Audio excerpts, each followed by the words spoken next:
Hiya. I don't buy the Marchand injury. Hey, Ryan. The Panthers said he could play Saturday. They are afraid someone may clock him.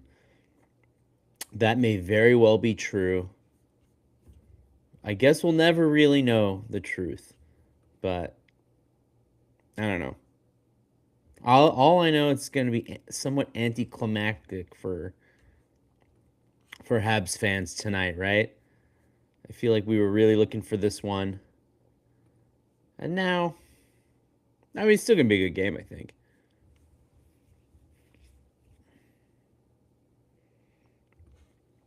In case you don't know, Montembeault starting tonight.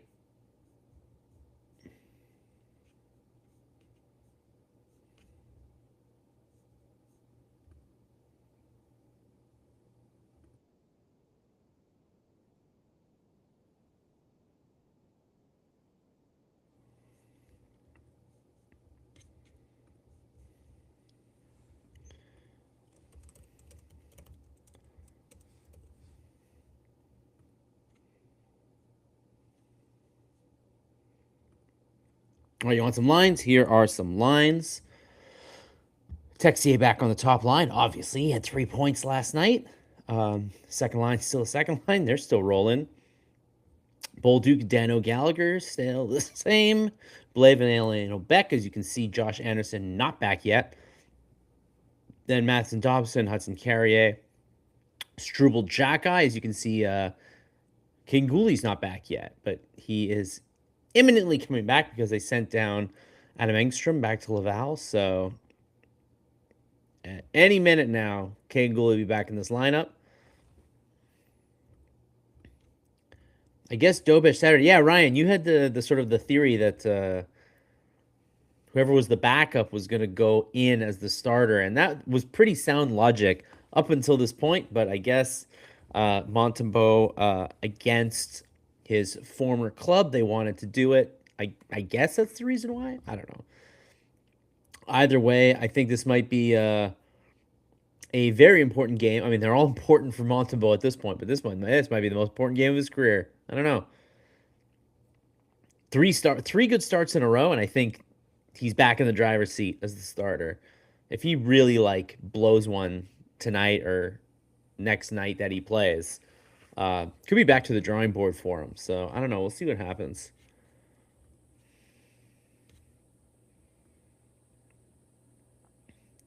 But yeah, I gotta say, without Barkov, Kachuk, Marchand in the lineup, this is not the scariest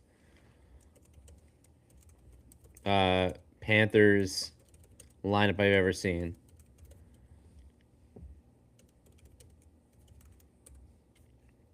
They're hard pressed to make the playoffs here. That's for sure.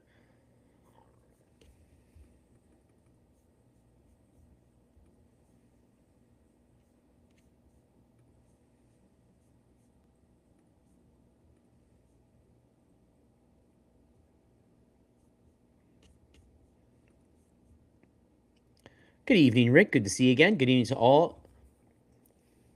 Dobish not starting. You're surprised by that. I guess you're both you and Ryan are surprised so far. Either Marty's going to look like a genius or he's going to look like a fool tonight. If Montembeault has a good start, he is well on his way to reclaiming the number one job. But he's got to have a good start. Canadians are 1 point out of the Atlantic Division lead. That being said, they have, after tonight, I think we'll have 2 games in hand on the Tampa Bay Lightning. Do the Lightning play tonight? This could all be for naught. The Lightning, if they do play tonight. The Lightning do not play tonight. Interesting. So they can get a little bit of distance here. That being said, they will need to, at one point pay the piper because the Lightning will have 2 games in hand. But we'll see. Get in the spot first, and then you can worry about that after that.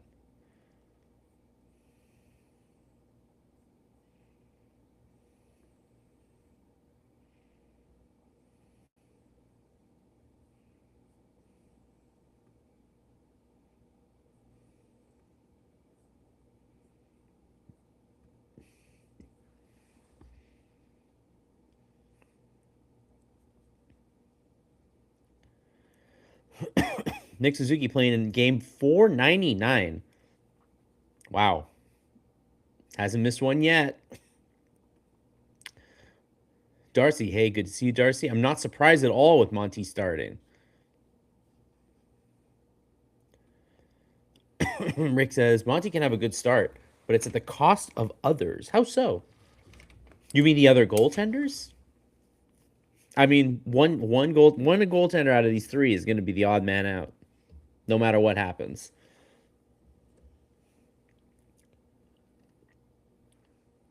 I don't necessarily think it's the at the expense of the whole team, though. I don't know if that's what you mean. Hello, hello. Good to see you again. Happy New Year to all those who didn't make the last. I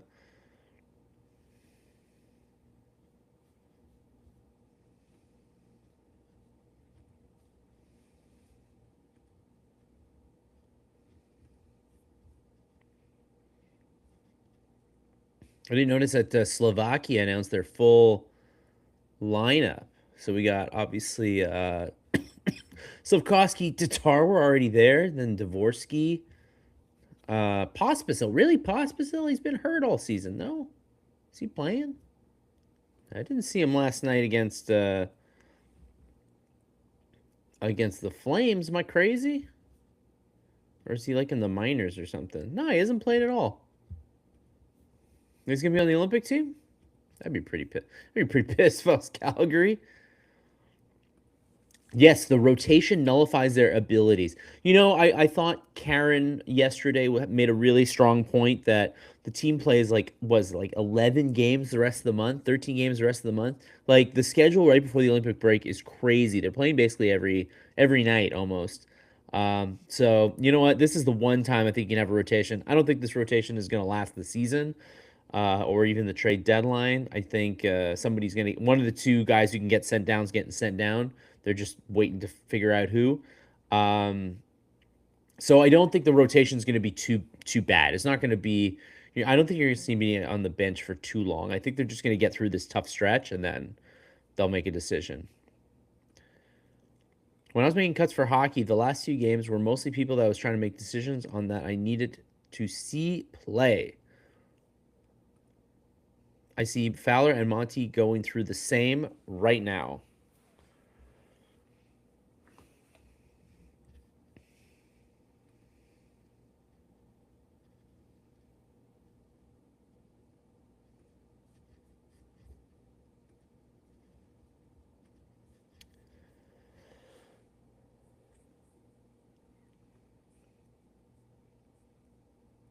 But yeah, no, I mean, it's funny. I was talking about like all the injured players on Florida. And I'm like, man, this doesn't look like a very dangerous team. And then I was like, oh wait, they still got Reinhardt and Sam Bennett.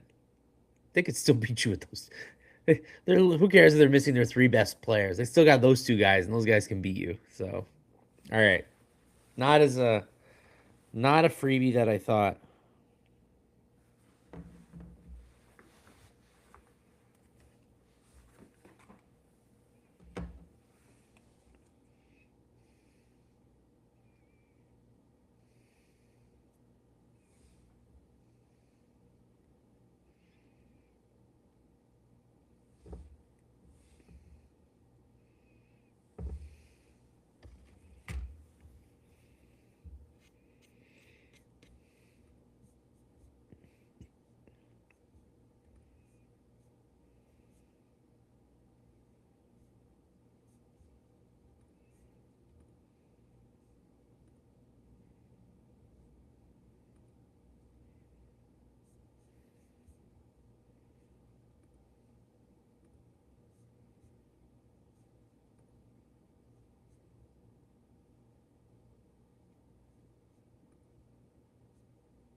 Oh, I just realized that they've created two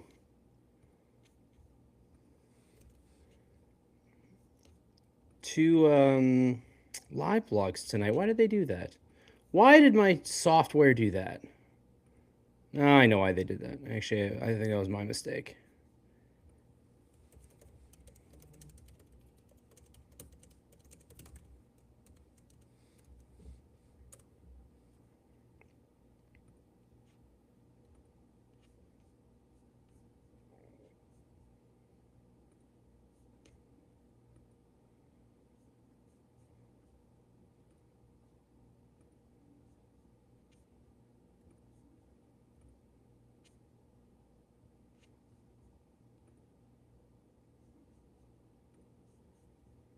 There you go. Sorry about that. Seemed like they accidentally created a duplicate live blog tonight on the video. So I had to try to direct everybody over to. I had to fully direct everybody here. I saw Kelly was in that one. I hope they figure it out. I don't know what happened. Very weird. Okay, we're back here. We're all good. Go Habs, go always. They have Bobrovsky, man. Bobrovsky. Has any goaltender ever experienced such incredible highs and lows in Bobrovsky? I feel like there's a couple times, especially early in that big money deal with the Panthers, where they were just like, "Oh, they need to buy this guy out. Oh, let's draft Spencer Knight. We don't need, Bobrovsky's an anchor," and then they go and win 2 cups with him. Columbus, same deal. They could have stuck with Fowler tonight. No, that's the one thing that they're not doing with the 3 goalie rotation. I don't think they're going to play a goalie 2 games in a row. That's the one thing that I don't think they'll do, unfortunately. Brian Mudryk did Sunday's game. So, you know what? Somebody mentioned this the other day, and I was like, what? And then I was like, what? What are you talking about? And then I realized, oh, yeah. Because somebody was mentioned, oh, the TSN game was really weird. There was just one guy talking and a lot of silence. I guess that's what's going on here. I don't know why TSN's doing that. If they're doing it to save money, I don't think a second guy in the studio is that expensive, but Bell Media, you do you. My daughter works at Loblaws HQ. They brought in Wendell Clark and the cup. Looking at the pictures, not sure it was the cup. It looks shorter. Wendell Clark never won a Stanley Cup, did he? I don't remember. I don't remember that. Am I crazy? Really starting to dig my workspace, becoming a mini man cave. You have paintings of Gary Carter, Jacky, laying out Cousins, Caulfield, Selly, and Maxime Lapierre. Nice. I hope wherever you guys are watching tonight, it's a good. You guys got a good cave going. He was in Minnesota. This Mudryk? We're talking about Mudryk. Tonight I start on Slavkovsky, Guhle, Selly, a goal. Well, hopefully Guhle's back on Saturday for you. That seems to be the general the wisdom here. Hopefully.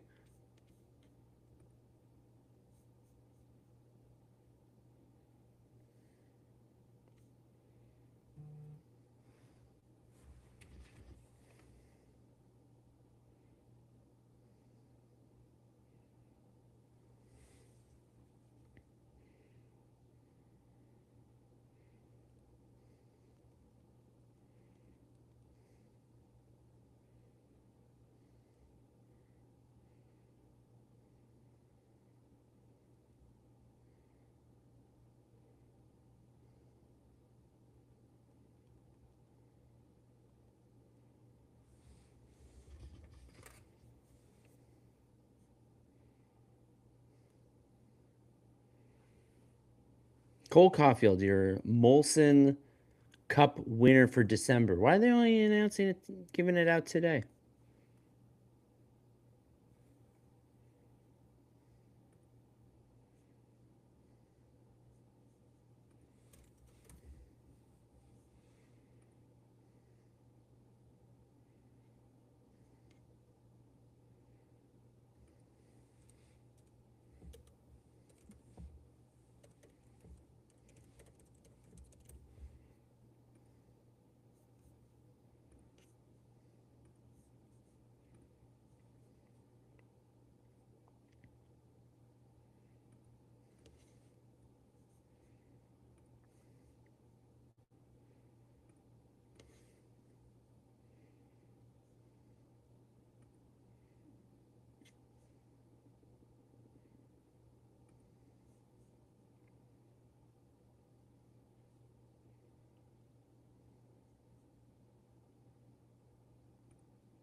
It'll be interesting to see how the lineup adjusts with Guhle back.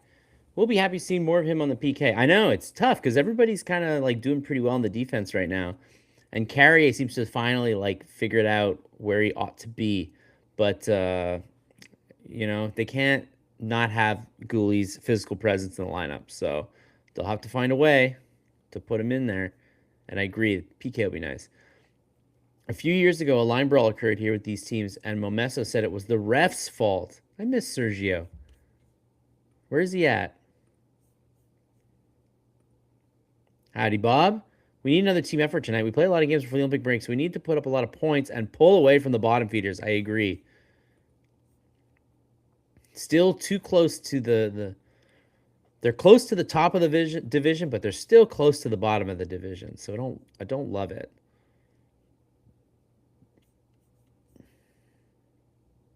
Oh, do we got a Cats and Rats podcast? Hello, are you a Florida Panthers fan? Hello, hello, hello.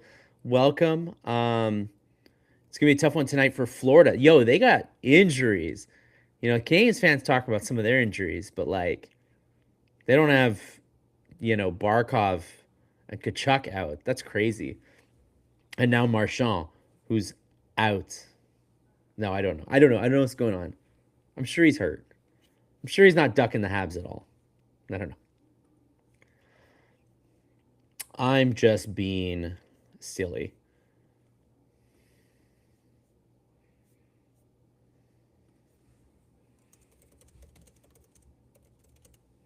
I like this big band national anthem, by the way.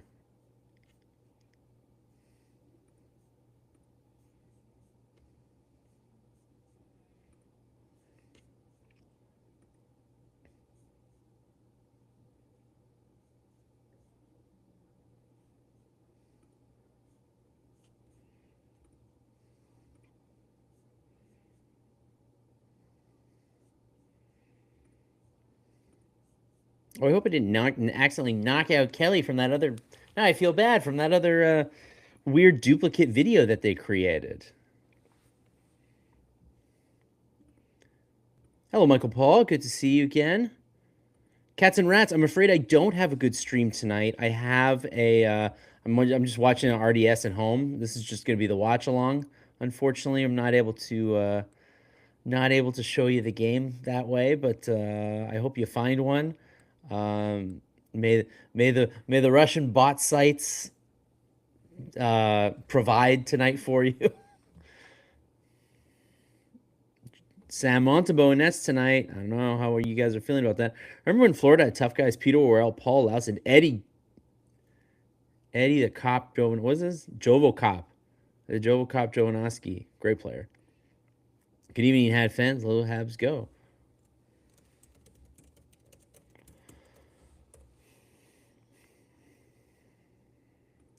All right, here we go. First period ready to go. The Oliver Kapanen line is the one that gets the nod for the first one of the game. I thought maybe they'd put Deno out, but I guess they did that last game, right?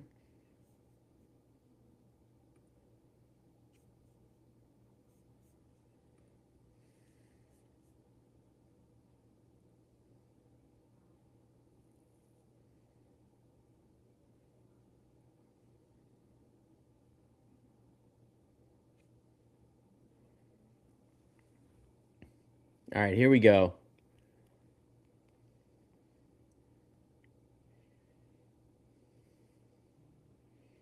I thought for as good as the Habs were last night, I thought Noah Dobson had a pretty quiet night. I didn't really see him do too much. And then on the hockey stat cards game card, he was pretty much last on the team. So if there's anybody that can improve tonight,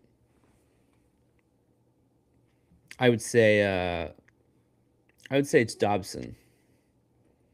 As a lifelong musician, I can't imagine how thrilled those kills must have been to play the instruments at the Bell Center, right? That must have been a cool moment for them. It was a great performance.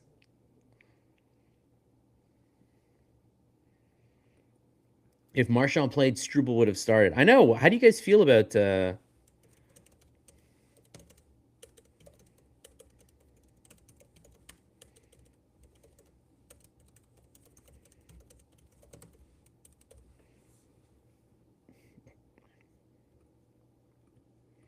I gotta ask, how do you guys feel about Marchand not playing? You think it's sus?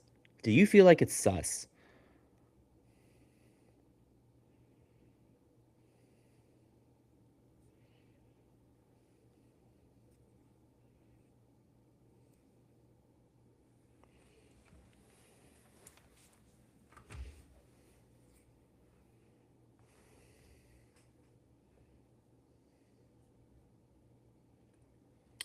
Brad Marchand is hurt currently. I don't know what he's hurt with, but not available tonight.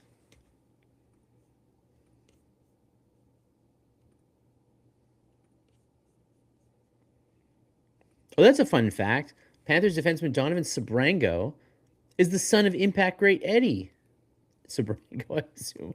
I don't know my Impact players. I'm sorry.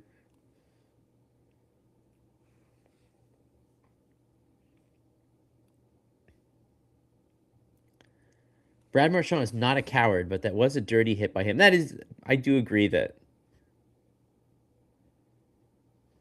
seems unlikely that he would duck the Habs. He's been doing that his whole career. He's been punching guys his whole career. He's always around. Hey, Karen, good to have you back. It's a don't care, doubt anything would have happened anyway. The Habs need the points and don't need to be distracted by nonsense. By the way, hi, Kelly. I'm sorry that you got sucked into a weird duplicate live blog that was created. I know what happened. I did it wrong. Too long to explain. Not really. It's just boring to explain. But anyways, I'm happy that you found the correct live blog. Thank you. That's right. Habs are 7-1-2 their last 10 games.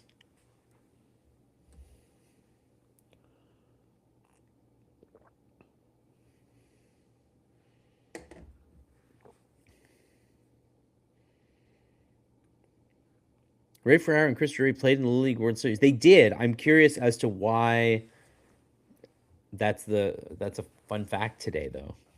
We're not playing the Rangers. Are they doing something together today?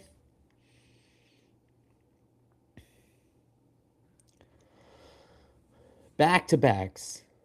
High skilled, totally physically fit humans are going to struggle to play back to back. Probably the dumbest excuse in sports. Hey, the Habs are actually pretty good at the back to backs this year. They were bad last year and the year before that.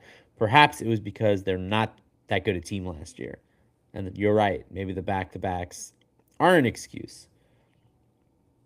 I don't see that being a reason for the Habs to not win tonight. I feel like they're a good team. They're young. They're in shape. The focus is getting better. I'm with you, Mark. I think it's a dumb excuse. Oh, wow, look at this. On this date in 1973, Larry Robinson was called up and played his first game as a Hab. I think he did okay. Yeah, Bob, he was all right, eh? Hey, it's 1-0 Habs. Almost exactly 17 in. Was it Dobson? I told you Dobson was due.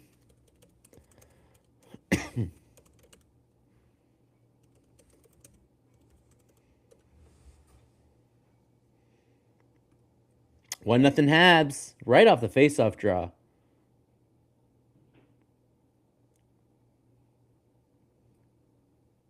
So Kapanen, Matheson, Dobson. Kind of surprised. Bobrovsky did not have anybody in the way there. Oh, yeah. It did get deflected off the defenseman's.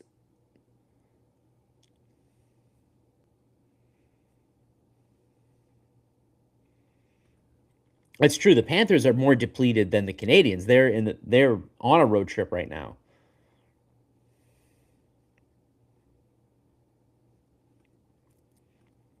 The stats proving wrong. I have no doubt that teams do worse than a back-to-back.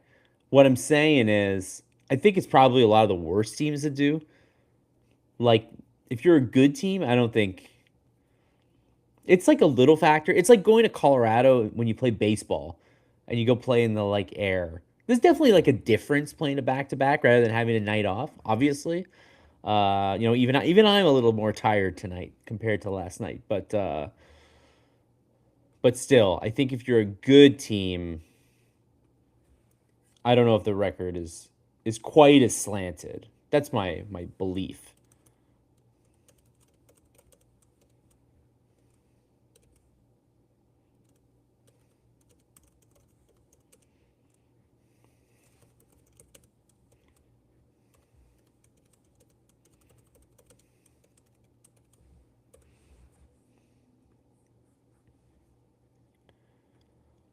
There you go.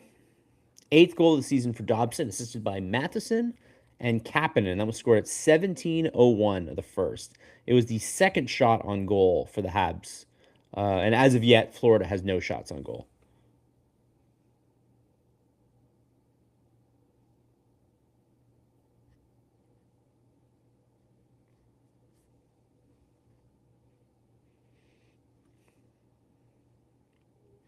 No advantage if two teams play a home and home. Well, at this point, Florida played last night, right? So, right? Last night they played? Anyways, I know they're on a road trip.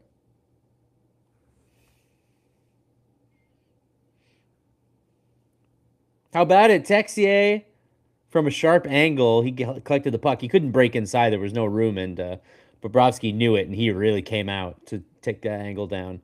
There will be no repeat of last night's goal on Wolf, where he was very much in his net, not blocking the upper part.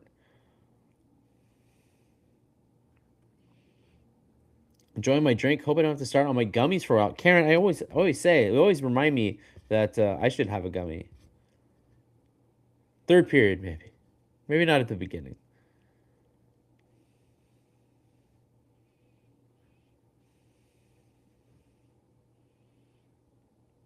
Man, Struble lost the puck in the worst possible place, right in front of Montembeault.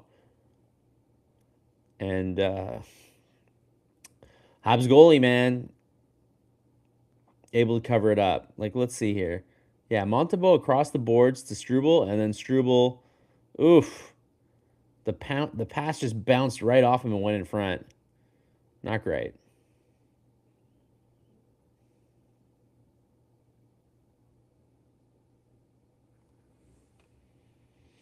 Monty handles the puck better than the two other guys. Do you guys think? I guess it's not always the case. There's some goalies that are just always bad at it. But I gotta imagine that stick handling is the kind of thing that, like, just in the pros, as the more you play, the better you get at it.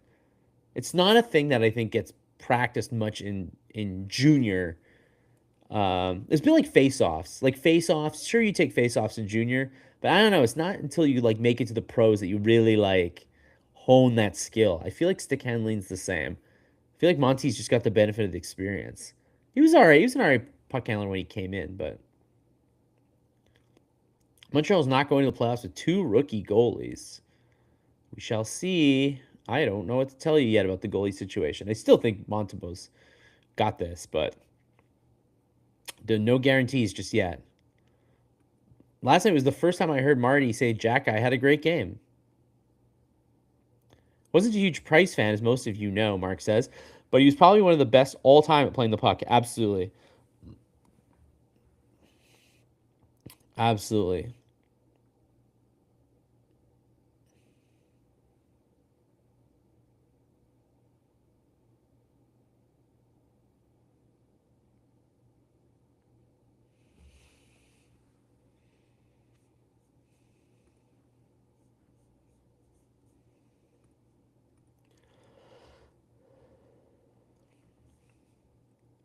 Beck trying to enter the zone, but Bolduc was still there, so.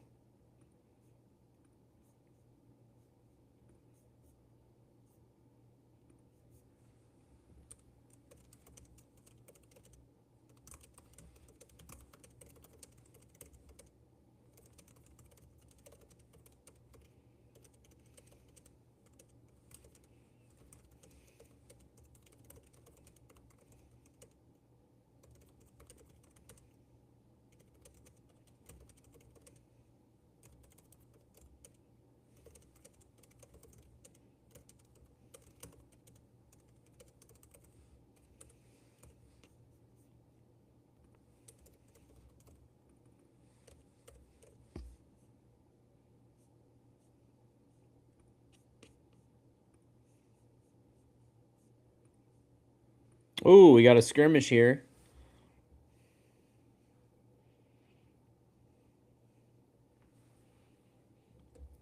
We got Slaff and Greer and Ekblad tangled up. Carrier's in there. Slavkovsky just towering over all of them. You really notice how big a dude he is, man. Even compared to Ekblad, he's big. Wonder how long Texier will be the solution on the first line. Me too. I wrote about it, as you may have noticed, and about last night. I said that he found a fit on the first line. I did put in the article, though, that obviously once players start coming back, who knows what's going to happen to Texier. He's still, I think, fighting for his NHL life, but the guy's really skilled. He's got decent size, pretty chippy. I like him. He's a smart player. I think the way that NHL lines are nowadays, they tend to be more duos than like a full trio. So like Cole and Nick will always be Cole and Nick. Slaff and Demi, I think those guys are here to stay. You've got two lines then. And then because you're in the cap world, you can't just have like a bunch of forwards making 7-8 mil. You fill that out with a Kapanen, with maybe a Texier, and maybe these guys are like able to hang. So, and then my colleague Brendan Kelly just released an article right before the game started about, obviously the Premier of Quebec gave a Vive la France yesterday after Texier's game. He talked about what it means to have like a player from France for the Habs. Obviously, he's not the first. Cristobal Huet was a guy who found success here for a couple of years. But like, yeah, does it matter from like sort of a marketing perspective? Can Texier attract some new fans, or the 200,000 or so French expats in Montreal, or however many it is, 20,000, 200,000, 20,000. Yeah, how do they feel about Texier? Do they care? I don't know. Interesting to think. Until Doc comes back next season, well, Doc. Oh well, the one penalty goes to Slavkovsky in the end.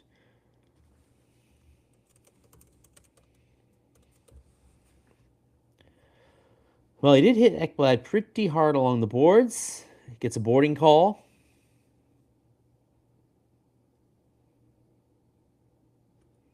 Guhle, I think, will be back on Saturday, but they did send down Engstrom today, so the room is now available for him to play.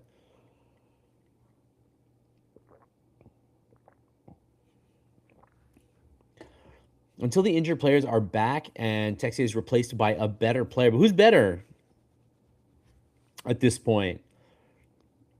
Newhook's pretty good. Newhook was pretty good before he went down. Doc, I have no idea what they think about him at this point. I mean, he skated today. He was in a boot yesterday and skated today. So, no clue when he's coming back.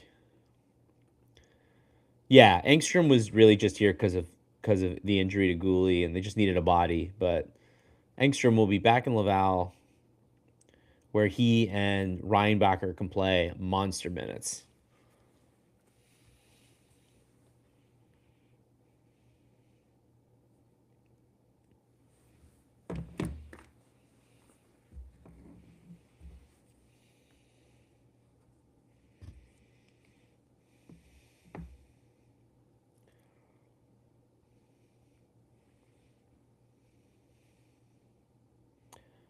Panthers catch a bit of a break there where they missed the pass on the power play, but the puck ended up bouncing to the corner, gave him a new lease on life.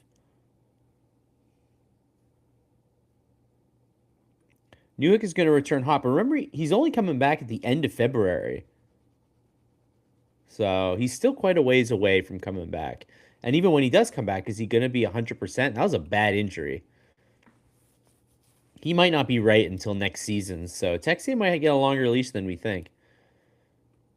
I think the way Fowler has played, you might see them send Dobish down. I think Dobish is the third best goalie on the roster if Montembeault's playing okay. So I agree with you. And he doesn't have to clear waivers. Florida doesn't usually play Bob against us, do they? Isn't it usually the backup? And then people insist we won because we didn't have to face Bob. I don't remember. Bobrovsky's history against the Habs? It's a good question.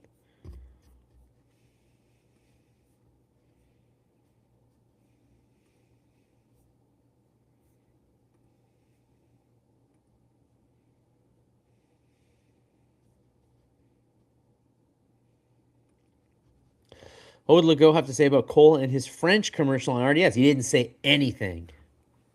There's Legault for you. Legault loves Texier. He didn't say anything about Cole. I'm sure he said stuff about Cole. He tweets about hockey all the time.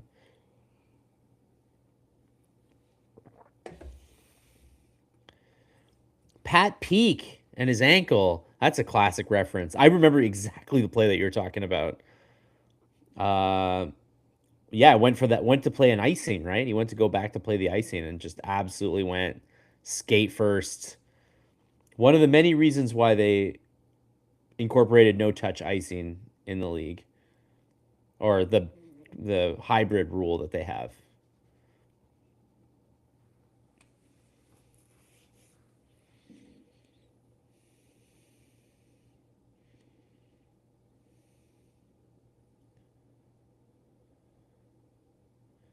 Oh, back with a nice chance, and then the Canadiens were about to set up in the offensive zone, and Dobson fanned on it.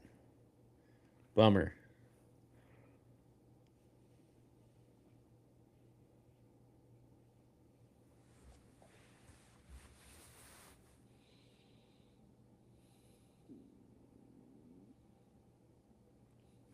Oh, Hudson with the juke.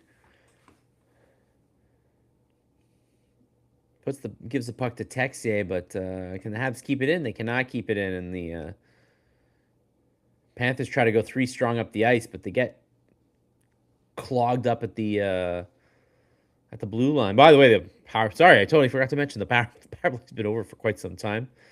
Panthers did not get anything done on that power play. They didn't look very good. Mark Tenorti broke his leg the same way.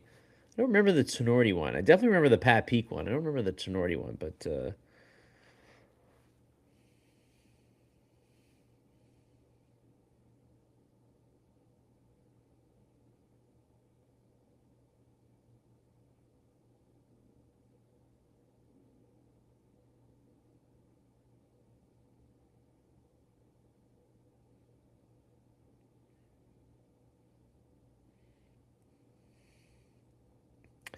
Habs playing keep away in the zone right now, but one too many pass and it gets chased back into the neutral zone. Wait, what? Did anyone read about the Sens players cheating on the road scandal and why Omar took a leave of absence? I have not heard any of this, Blue. You're gonna have to enlighten me here. I don't know any of this. I hope it's all this is a PG-13 chat. I hope. Also, I hope you didn't fall for any AI videos or anything. I hope cheating. I think Hudson has an extra set of eyes. He's just remarkable. That guy does a play every game that just like blows my mind. Who remembers Serge Leg meeting the goalpost? I remember that play. Well, I don't remember it. I wasn't alive for that, but I have watched it before.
What's going on here?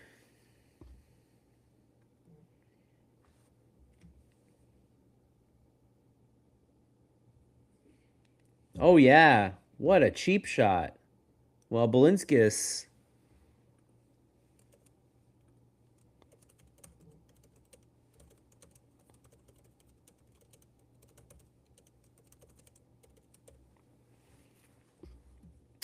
That was a pretty dirty play by Belinskis. He hit Caulfield from behind. I believe the Canadiens are now going on the power play. They sure are. Got called for interference.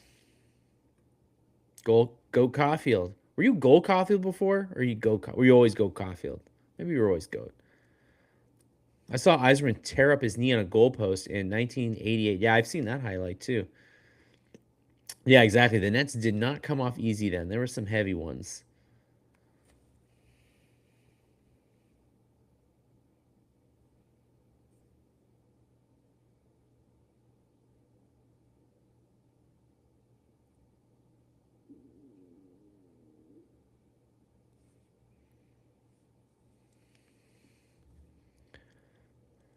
Is Jackeye dressed? He sure is. Canadians only have 6 defensemen. Now that they sent down Engstrom, they only have 6 defensemen at the ready. Guhle is not. Guhle's like, I think he's going to play Saturday. If you want me to bet, he's going to play Saturday. But yeah, Jackeye and Struble are once again the bottom pairing here. God, Matheson's already played 6 minutes out of 11. That's crazy. That's nuts.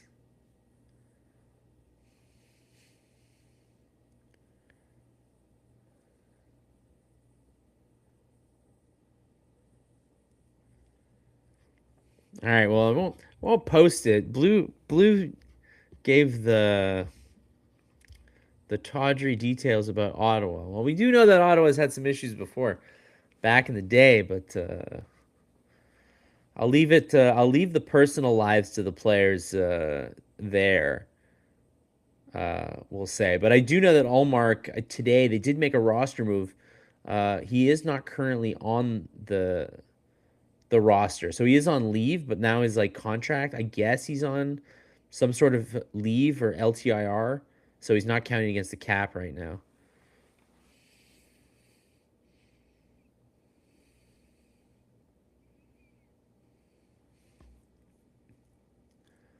Two hits so far for Arbor. Mitch Gallo was trying to spin that Marchand was ducking the Habs tonight because of the hit on Matheson. Ha ha! I don't think Brad Marchand would have a problem playing if he wasn't injured. Yeah, I think I was. We were cracking jokes earlier about Marchand ducking the Habs, but no, I think we got to be real. I mean, Marchand has played a very long career being a pest and being annoying, and I can't imagine that this would be the one instance that he would duck somebody.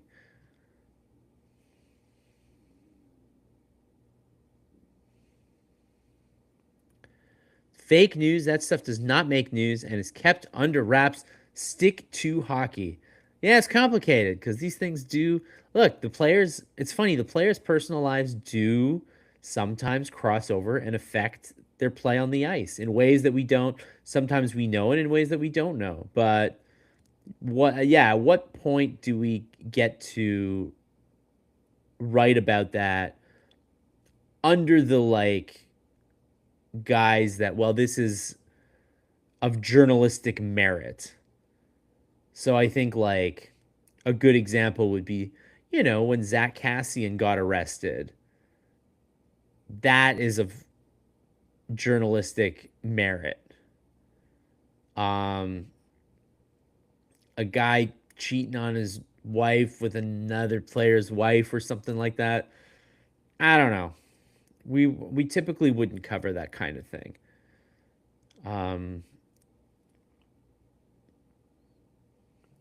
Yeah, it's complicated. And nowadays more than ever, we've never had like less access to the players. I would imagine back in the day, Red Fisher had a lot of intel on these guys that he took to the grave. Is going to be my guess. Probably didn't take it to the grave. Probably took it to Winnie's or whatever his bar of choice was.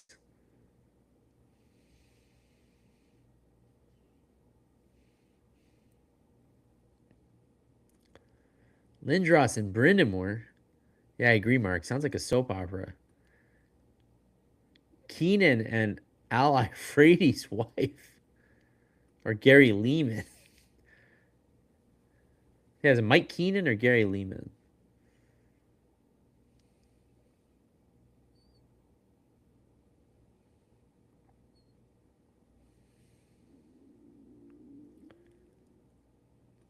It's just funny how Allmark took a leave of absence. Well, I mean, it's definitely screwed up Ottawa's season. They needed him. He was a big factor last year. This is true. New York Yankees pitchers Mike Kikich and Fritz Peterson traded wives and kids and dogs. And then one of the couples, I think, lasted the test of time, and another one flamed out pretty fast. This wasn't about a guy, this was about several guys. This affects a locker room, which affects the game. Yeah, I hear you. I don't know. It's complicated. Do you do you cover these things or do you not? I mean, you guys can let me know in the comments how you feel. Would you feel icky if like we reported on like something that happened in a player's in their personal life that was like, you know, that you could kind of make a tenuous connection to the games, but maybe not. I'd be curious curious to know how you feel about that.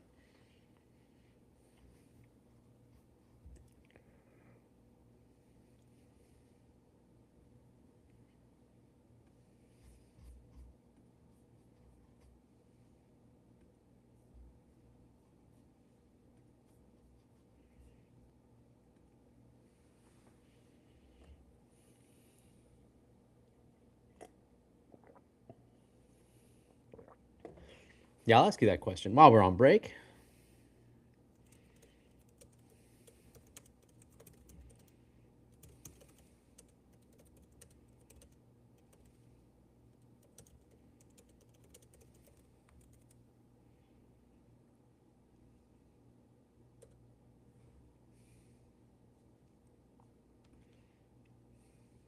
There. You guys be the journalists.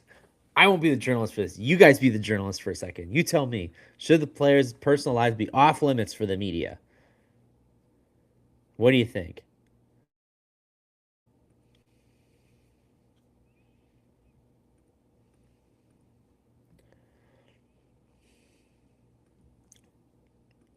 Rick says, not interested in their personal lives, interested in the effects on team and production. Karen says, Ottawa's a mess. No wonder Gary hangs out there and trolls the Habs. Did everyone see him singing his country music songs? Karen, you told me about the country music songs. I'm afraid to look. I'm afraid to watch them. I might die. I might die of laughter.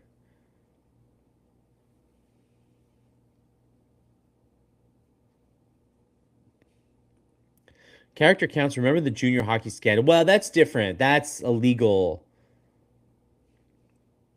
I will say legal things, I think, are of journalistic merit. Absolutely. You know, Logan Mailloux, for instance. That was a legal thing that happened. I think that matters. But just the guy cheating on his wife, I don't think that matters.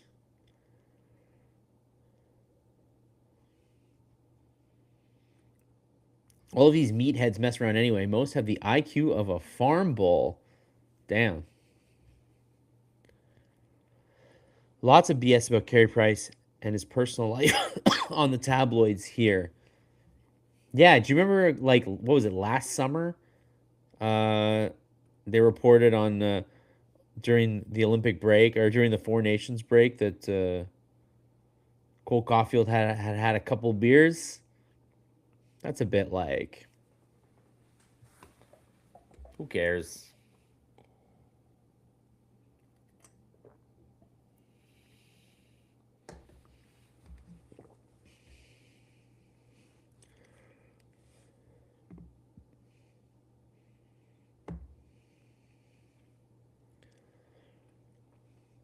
My younger years, players cheated all the time. Every player was in a bar after a game, and every player left with a woman. Multiply that by 32 seasons. Here's an interesting one. It's okay to make it a story, but it should not be a full week's worth of news. Yeah, but I hear you. I guess the problem might be, our coverage is often directed based on popularity and how things, on like who reads things. And I got to tell you, if we were writing about like the tawdry personal details of the Habs, I think there would be a lot of interest, and then it would probably encourage us to write more. So we would probably be opening Pandora's box a little bit there. Not gonna lie. I don't know if you could just do it once and tap out.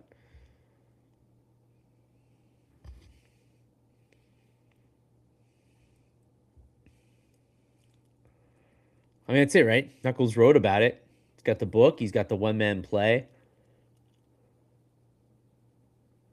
He's laid it all out there.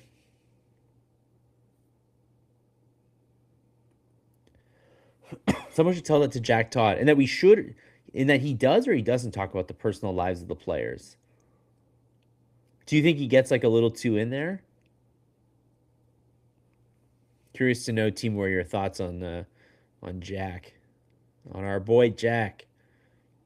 Recently celebrated 40 years at the Gas. Congrats to my colleague.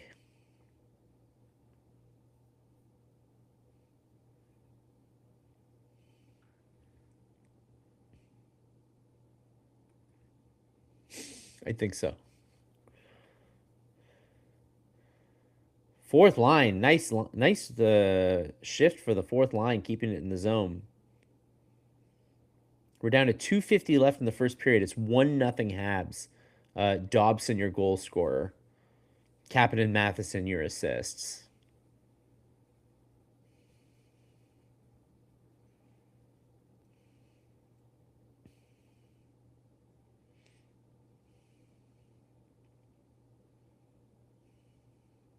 Oh, what a goal!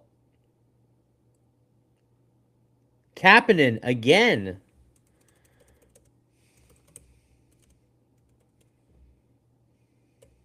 Unreal. 15 goals for Kapanen. And we're just past the halfway point of the season. Unreal. How many goals is this guy going to score? I can't believe he's already scored 15. He's already well exceeded what I thought. Great play behind the net. Slavkovsky being big and physical. Gets the puck to squirt out. And then what a nice little backhand by Kapanen to kind of just shovel it in. That's a dirty goal. Right? That's like a hard-working goal. You guys got to like that.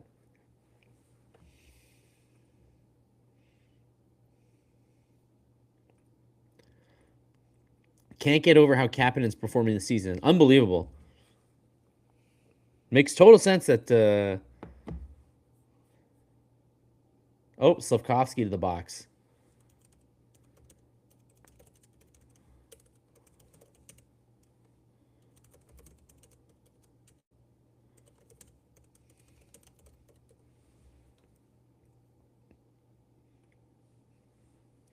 Slavkovsky gets his second penalty of the night. He also got his first assist of the night on that Kapanen goal. And then he goes straight to the box on the next shift.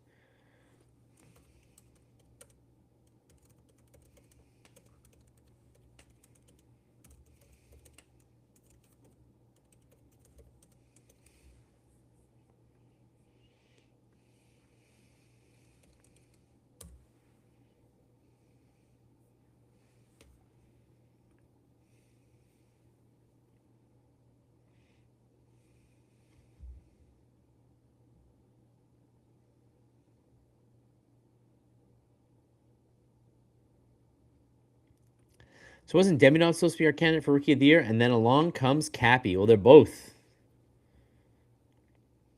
Is it Mudryk calling on TSN? I'm listening on RDS, but I was told it was Mudryk, right? You guys were saying that he's doing it solo tonight?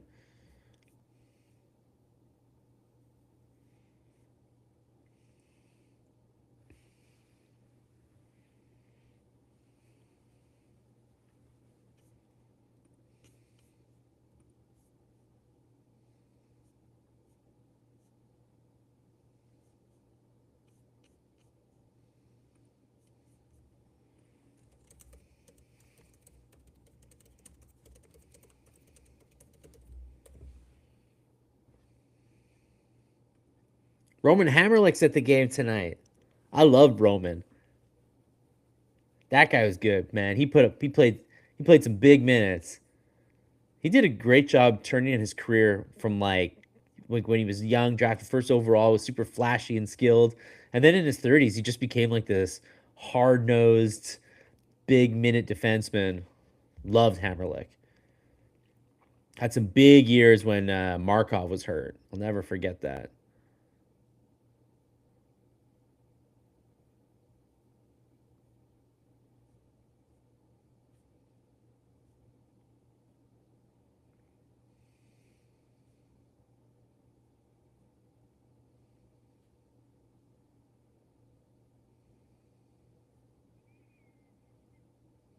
Oh, we got Corrado tonight.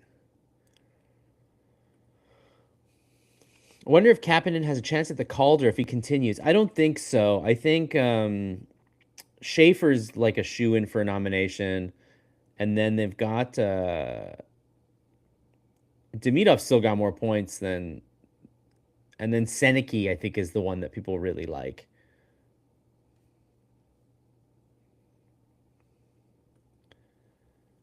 Wait, what are you asking, Max? I missed the first part of this. Oh, Mudryk, you're asking. I was like, who's the homer? Is it Mudryk? Mudryk's doing the game with Corrado. We done? We done the first period. So the Habs successfully killed both Slavkovsky penalties and lead. 2-0.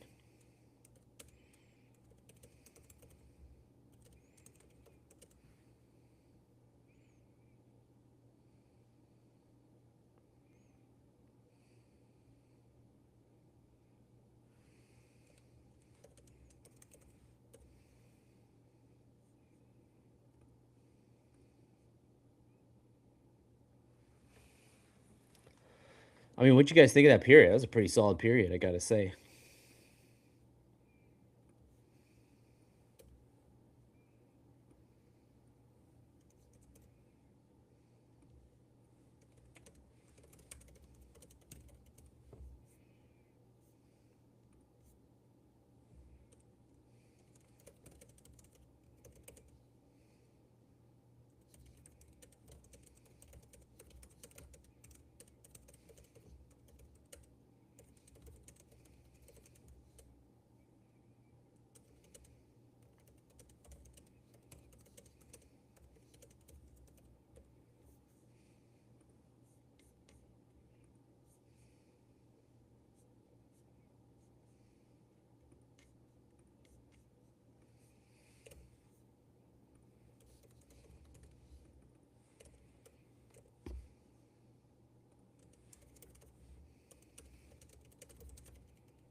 Awesome period. The best Habs team we've had in a very, very long time.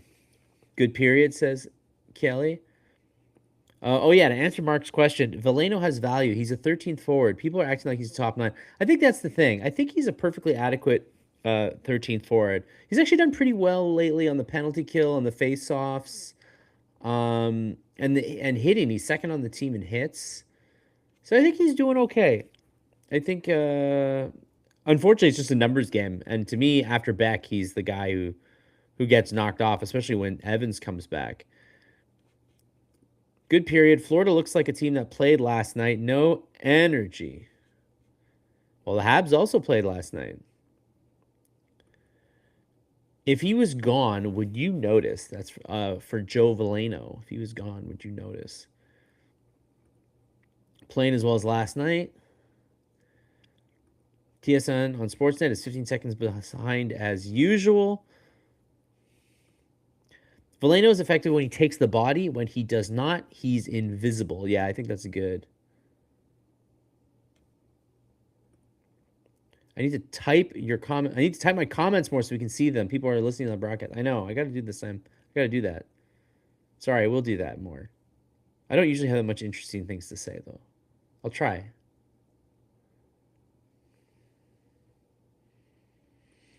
Veleno is like a defenseman. If you don't hear his name during the game, he's doing his job. RDS is almost a full minute behind. No, RDS is on time for me. I don't find their game is as crisp tonight.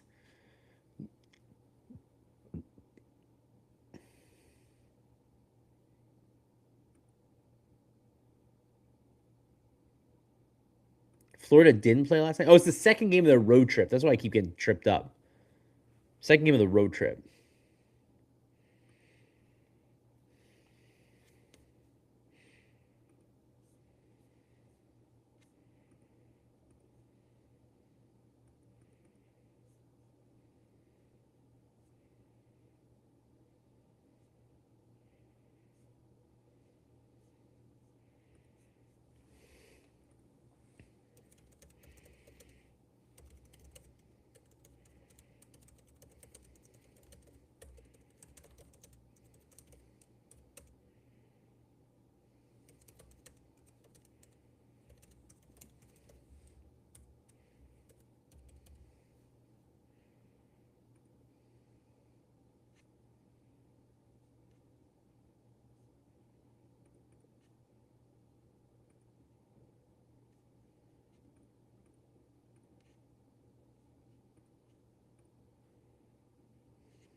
All right, Rick says 26. That's pretty good. 30. That'd be crazy. Everyone was saying we needed a second line center, Steven says, and then we had them all along. All right. All right, we'll get to this. All right, we'll get to this. Are we stuck with this YouTube live blog for the rest of the season? I really fucking hope not. I was sure that we were going to have this solved by the new year, but here we are. I don't fucking know. I wish I knew. I wish I knew. I'm gonna keep pounding away for you guys. And in the meantime, I'm gonna keep doing this. The Gazette won't tell us anything, and no one there has the guts to ask questions. I can assure you, Karen, I ask a lot of questions, and I get a whole lot of really, really stupid answers. The stupid answer being that it's hard to fix things. I guess that's not a stupid answer. That's the truth. But it's clear that bringing the comments back is pretty low on the priority list at the moment, is what I can tell you. And that the comments are part of a larger thing that's broken on the website. Like lots, I'm sure you've noticed lots of other aspects of the website are broken currently. So it all going to get fixed at once, and that's why it's taken so long. But I know it's annoying. I don't mind this live blog. It's better than nothing. I'll take that. I'll take that, Mark. Thank you. They're still trying for a trade. Yes, Kent, but Kent said that they're looking more at a forward as opposed to like a center. So I think everybody's starting to think, well, I think they're going to try to get a winger maybe for Suzuki and Caulfield. Unless, of course, you think Texier's got it. Who knows?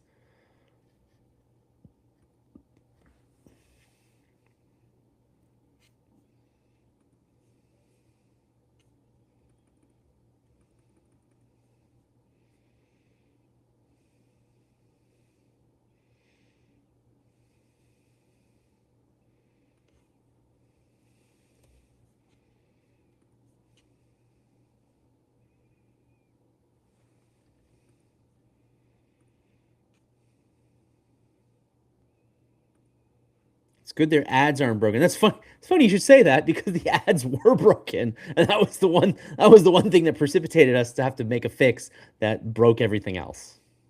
So it's funny. Funny that you should mention that the ads were actually broken for a point in time. Hey guys, I got a great stat from Stu here. With 15 goals, Kapanen now leads all NHL goalies, rookies in goals. Kapanen's on pace to finish with 28. Only 4 rookies have done that.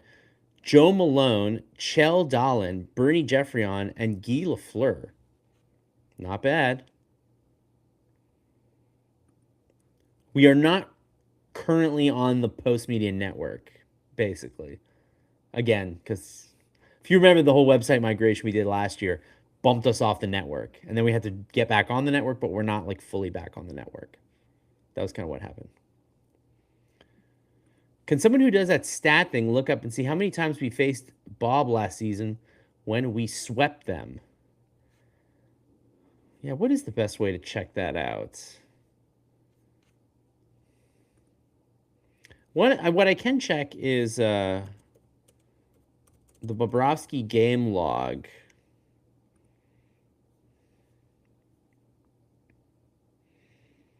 And then you go to last season.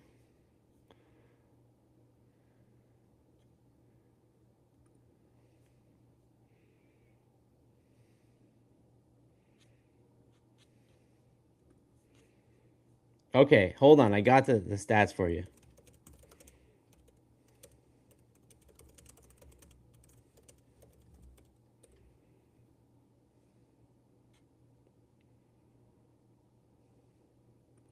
Bob went 0 for 2 versus the Habs last year. Not on the network, yet we get Gary coming in. Oh, the video player is a different thing.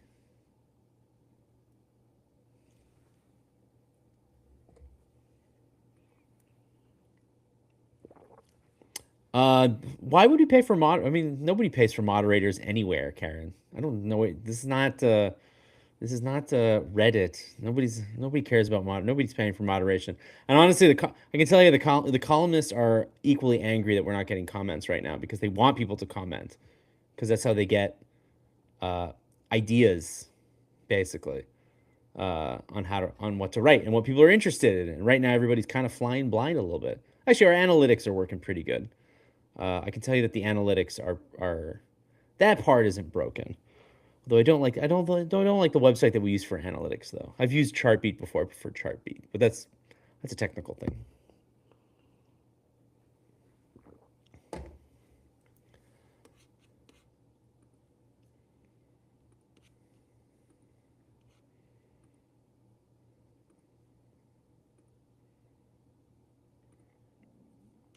Hold on, let's get some additional stats for you right now.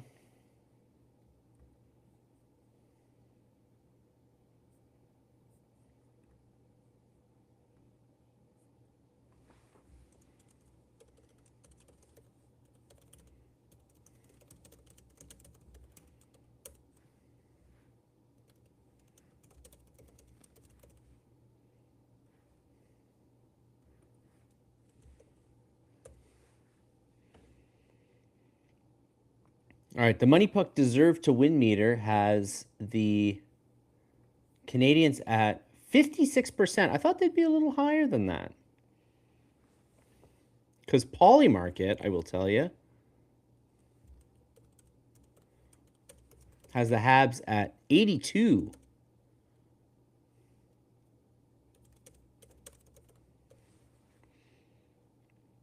Polymarket has the Habs at 82%. Not too bad.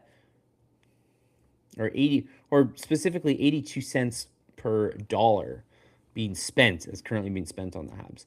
And then in terms of high danger chances, the Panthers have 5 scoring chances, 4 high danger chances, and the Canadiens have 6 scoring chances and merely 1 high danger chances.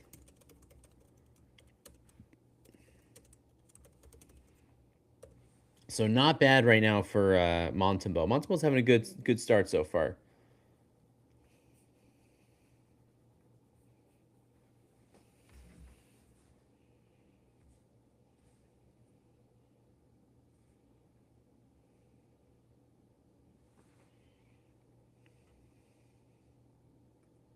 Buffalo has turned things around because Bergevin is the associate GM. He'll be the GM by the end of the year. I think Kekalainen's there to stay, though. Karen, do you think they're going to fire Kekalainen?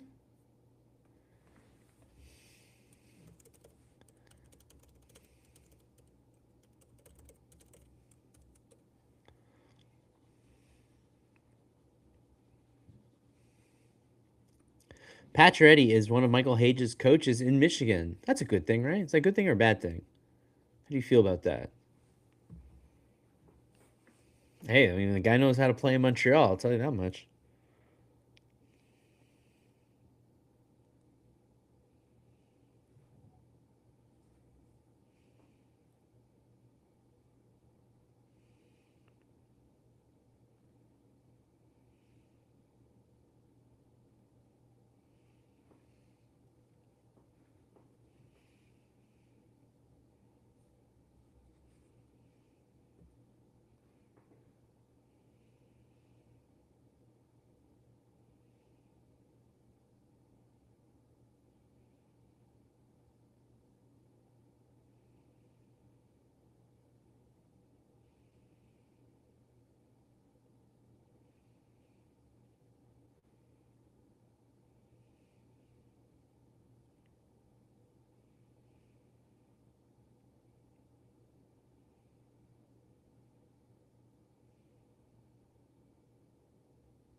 Well, it's funny. Another funny stat from Stu. The Canadiens only won 43% of faceoffs in the first, and Danault lost both the faceoffs that he took. That's kind of interesting. Here, I'll take a.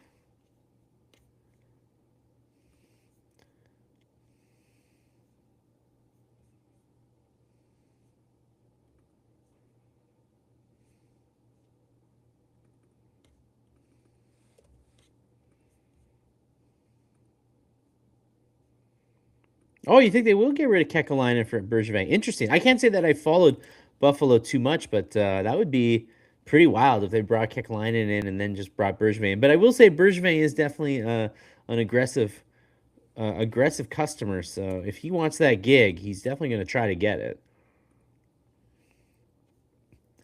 Interesting stat from Stu. Habs won only 43% of faceoffs in the first period. Nick only won 4 of 11, and Danault lost both of his. That's pretty interesting.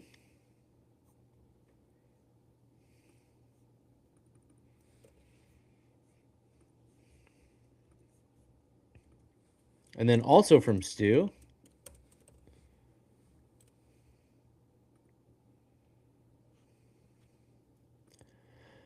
From Stu, Canadiens Mike Matheson has a team high 950 of ice time in the first period, including 326 shorthanded. Wow.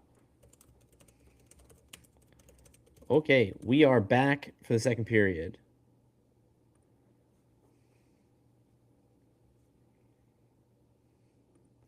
For all the passing and control in the offensive zone, they only outshot Florida 8-6. Well, Florida got more chances than them, so it's kind of interesting.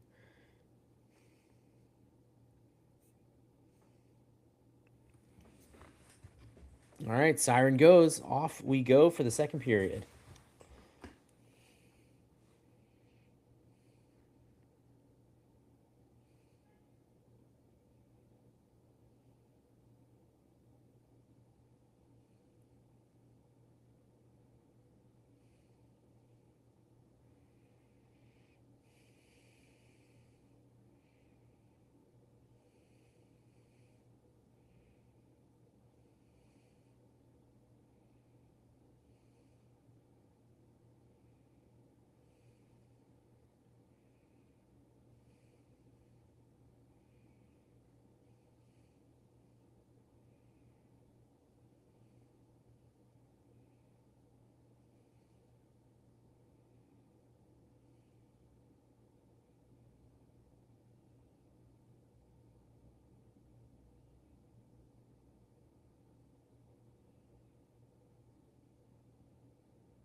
Doesn't matter who the figurehead in Buffalo is, the owner and his wife call the shots. That is pretty much what's going down there, I would say.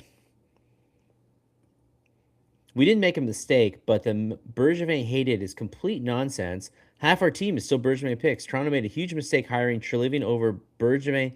He's useless. Uh, man, Treliving really has just blown it completely in Toronto. Karen, I don't think you're totally wrong there. Bergevin was weird. Bergevin was like good at some things and then really bad at some things. Was just like not capable of knowing what he was bad at and accepting help in that regard. Because I do think he was pretty good at trades. I think he was a pretty good judge on. He was good at getting like early contracts done. I mean, he got Gallagher and Pacioretty signed for not too much early on. He was like ahead of the curve on those long term deals.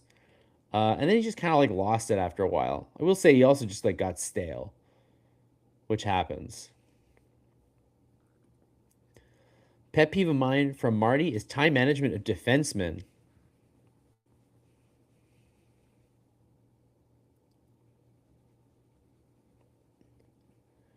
Wow, really nice play by who was that for the Panthers?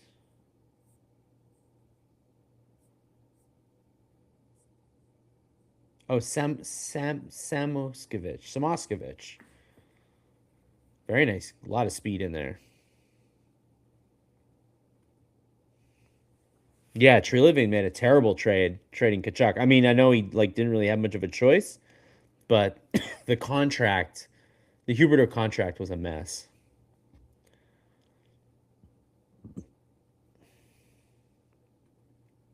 Hey, we're getting some Bergie fans tonight. Usually people are pretty down on Bergie, the Bergie era, but we got some getting some in defense of Berkey tonight. Jack, I played 16 minutes last night. I know, let him play more.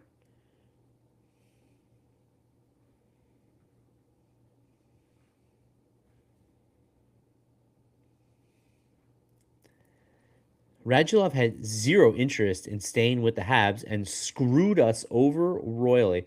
I don't even remember how that went down in the end.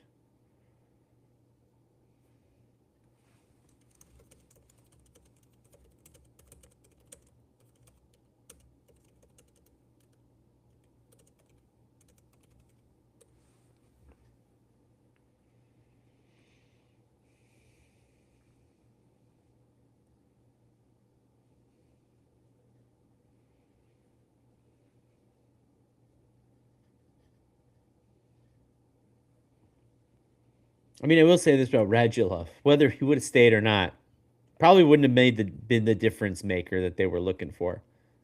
Solid player, don't get me wrong, but I feel like we might have even gotten his best year, to be honest, his best year in the NHL.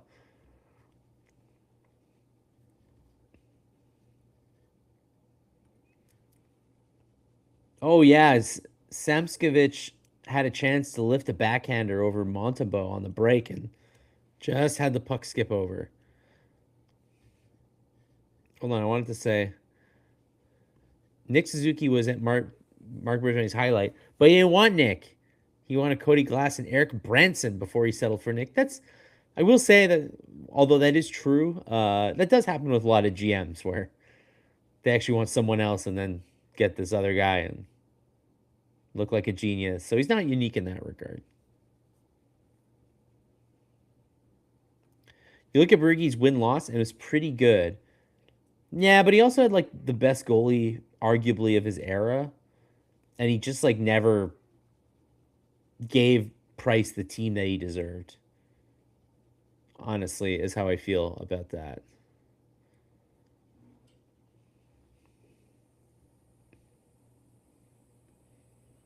Arbor had a great game last night, according to Marty, and his reward is being leashed to the bench. What motivation!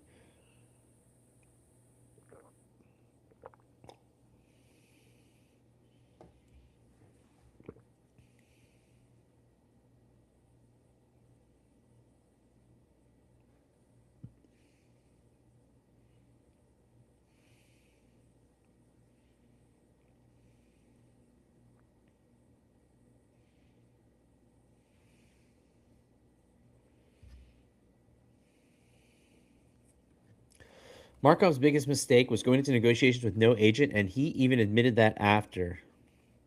He did do that. Still, I think he should have signed him, but what's done is done, eh?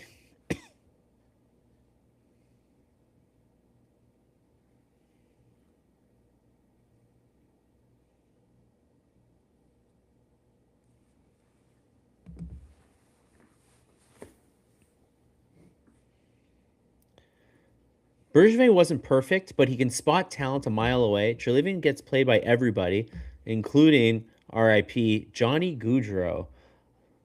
That is, I agree with you on that one. Bergevin did have a good eye for individual players. Sometimes the negotiations got a little thorny. Sometimes he took things a little too personally. But Bergevin was good at like picking out some diamonds in the rough. You know, you think about like a Dano or a Dale Weiss, Paul Byron, and what a bad giveaway.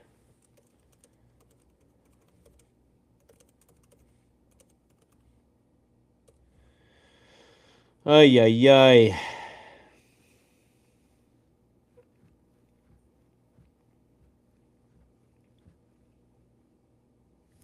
Monty, Monty, Monty, Monty. Monty's behind the net, and he just passed it straight to was it Sam Bennett? Ay, ay, ay. What is he doing? No look pass right to Sam Bennett.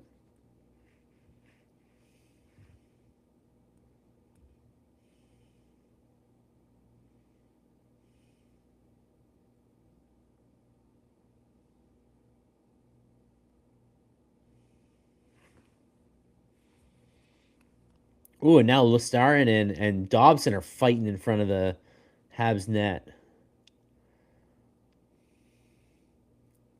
Panthers have immediately come out next shift looking for more. Oof, Reinhart. Reinhart and Dobson going at it.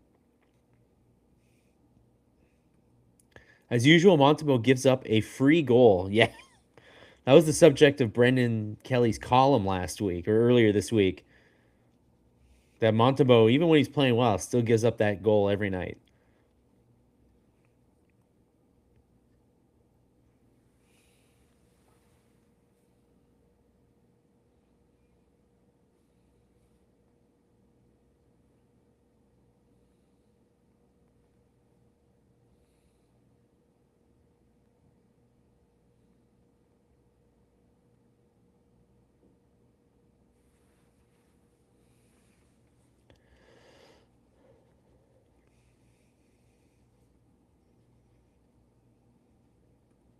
Boston made Toronto think they wanted Justin Pogge when they wanted Rask the whole time.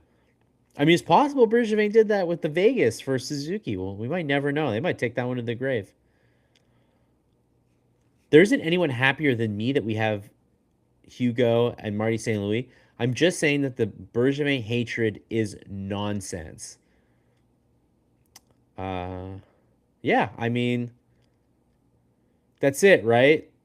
No GM is ever like. There are like some real horrible GMs. There's no GM that's like horrible as that. Bergevin's thing was just that he ultimately couldn't win with the best goalie of his era, and I feel like he could have done more. But I didn't think that he was like completely irredeemably awful. I mean, I think his personality is pretty like it's not my kind of guy. Not my kind of guy, Bergevin. Bit of a meathead, but yeah, not everything he did was bad. Not everything that Kent Hughes is going to do is good. It's just life. It's just the percentages, right?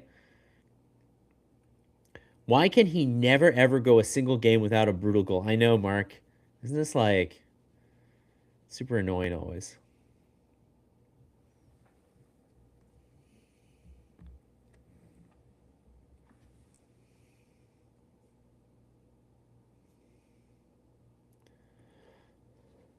Goodness, Monty always makes a couple idiotic plays each game.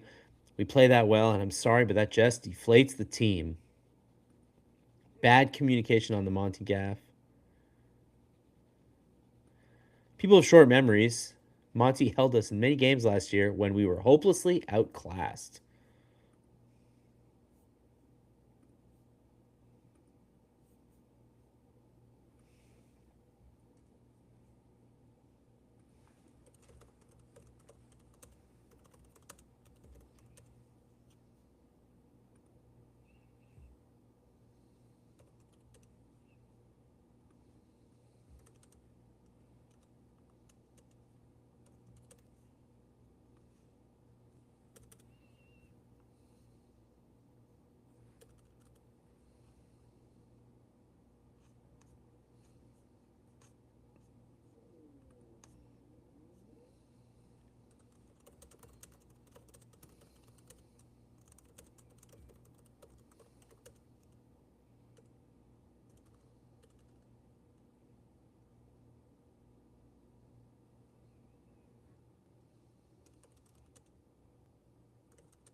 No shots yet in the second period for the Habs, by the way.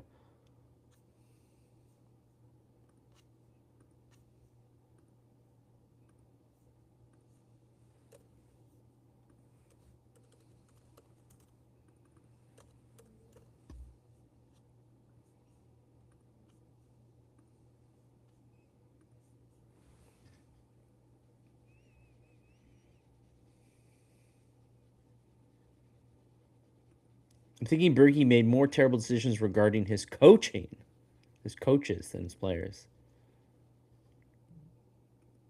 Carrier is not big enough to play the type of game he wants to play. He does get. I've liked his play lately with Hudson, but he does, yes, occasionally get exposed.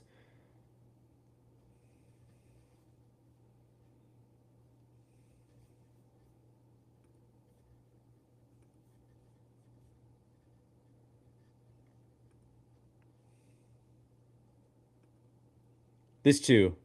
Uh, Bergevin was not, and Timmins did not draft and develop players very well. I mean, Sylvain Lefebvre, I think, will probably go down as Bergevin's biggest mistake, keeping him employed in Laval for as long as he did.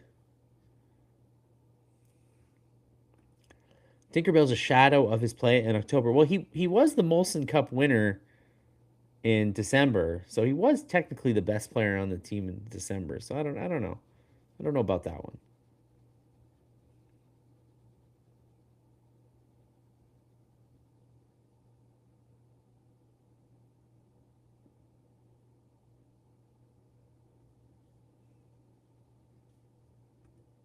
Wait, did they really? Hold on, I gotta go see the statement.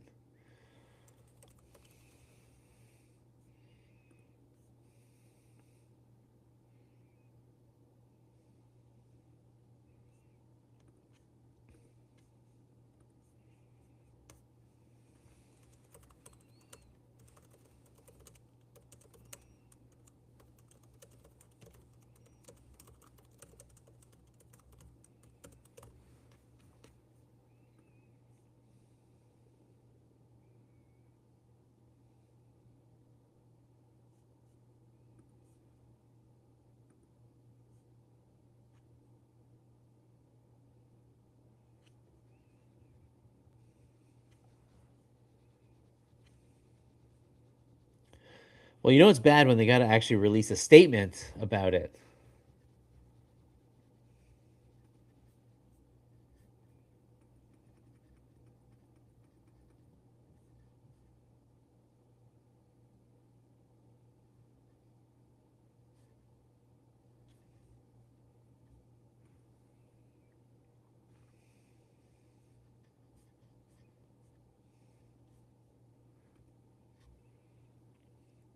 Oh, Demidov, 1-on-1. Not able to get past Ekblad. Ekblad, the wily vet, man, was able to poke check that one.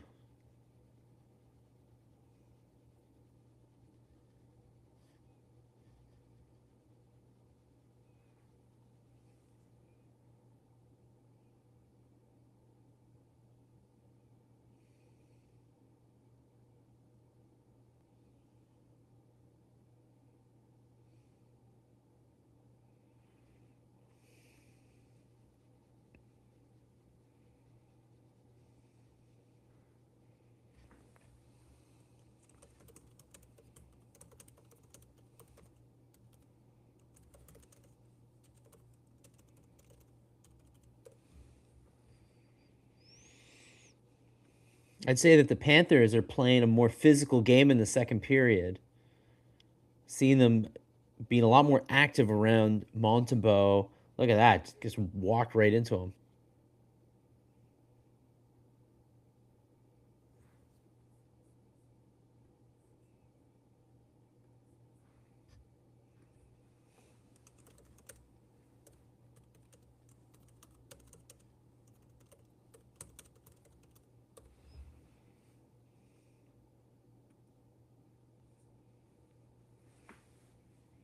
Not good so far. He hit Montembeault on purpose. Sure did. Just skated right into him. They're trying to intimidate the Habs right now for sure.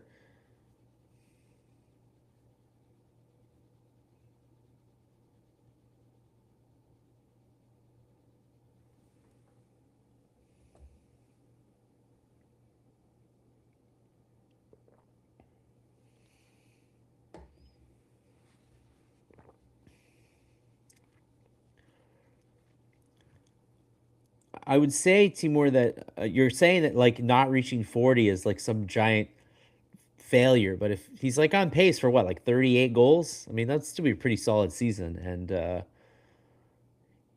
he's also a goal scorer who's gonna have like hot months that are months that are hotter than other months. So I wouldn't say that the book is completely written on Caulfield's season just yet.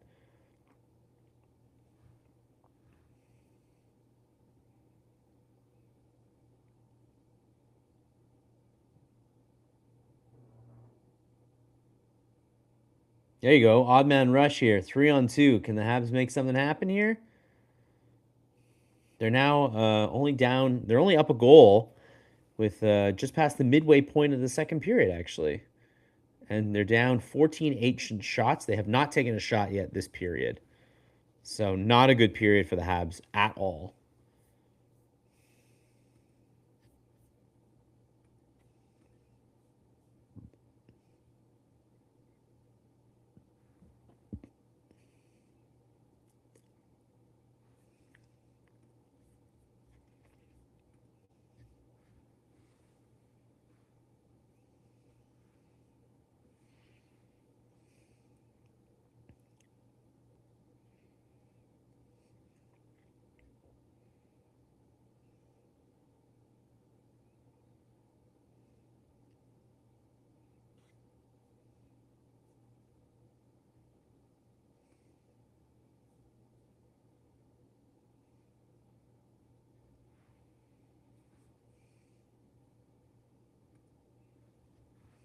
Mine are blue. I tell you that much.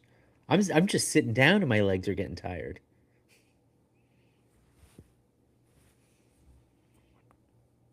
I think it's less they're getting tired and more the Panthers have uh, started to play a very annoying physical game, and the Canadians have been thrown off their game. I don't think they look tired, to be honest. I think they just look like the Panthers are a veteran team that just know how to get under your skin, and they're forcing the Habs to make bad passes, bad chances.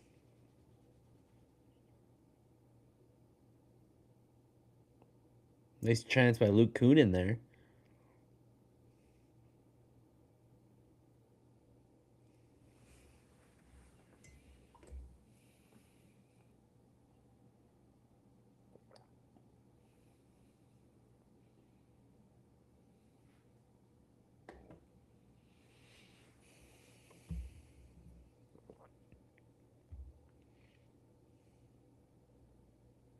Oh, nice wraparound attempt by the Panthers, and the puck was just dangerously near the crease, and Canadians were able to get the puck down the ice at least.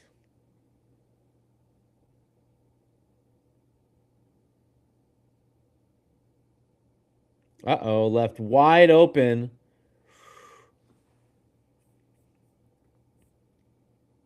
Man, Verhage, real dangerous scorer, just left wide open.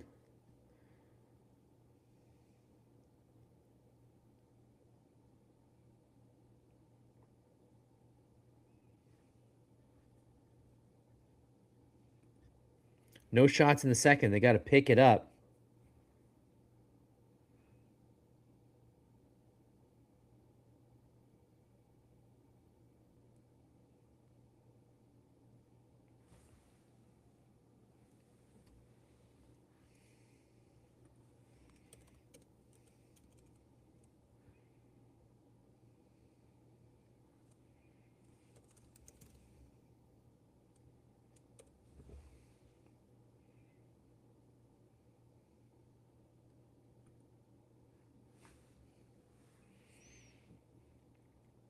It was funny because it looked like Caulfield may have potentially scored that one, which, based on our conversation at the moment, but it looks like Texier is the one who got the final deflection.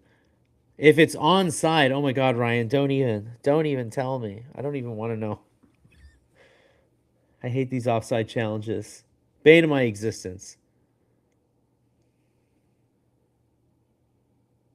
No, we're not going upstairs on that.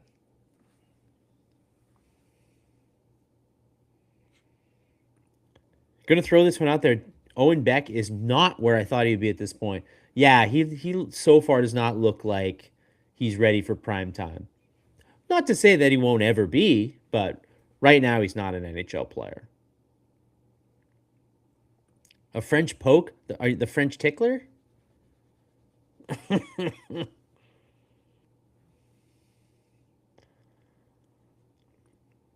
Slick all around. Amazing, getting crushed and come down and bang just enough. Yeah, that was the first. We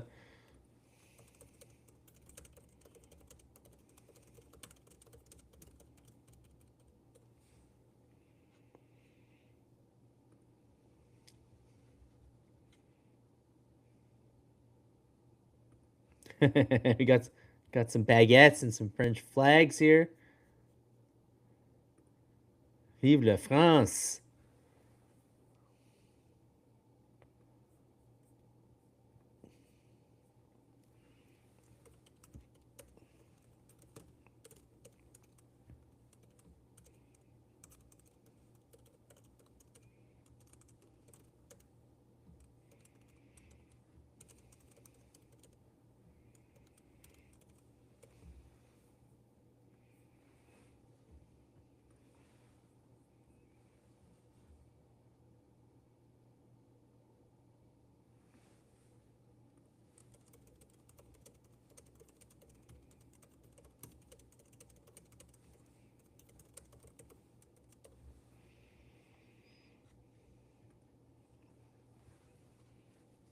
Sorry, somebody smarter than I. Please tell me what the connection is with Texier and the Wave.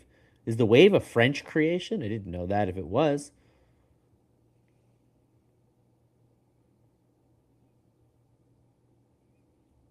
Texier is not wave in French.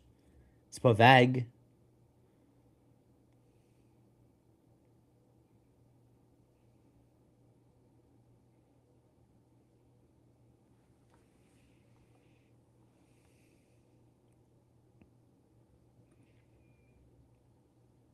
Texier won't eat poutine. Won't? Are you sure? Yo, they love Texier. Guys, I'm rooting for Texier to keep his spot on this team. Fans are eating it up.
I'm surprised they aren't chanting "Ole Ole" for fuck's sake. I know. Have they replaced it with the Wave? I'm curious to know what the Texier's move on the breakaway is also known as the French poke. Oh, it's not the French. It's not the French tickler. Is that something else? What's the French tickler? Don't tell me. I don't think I want to know.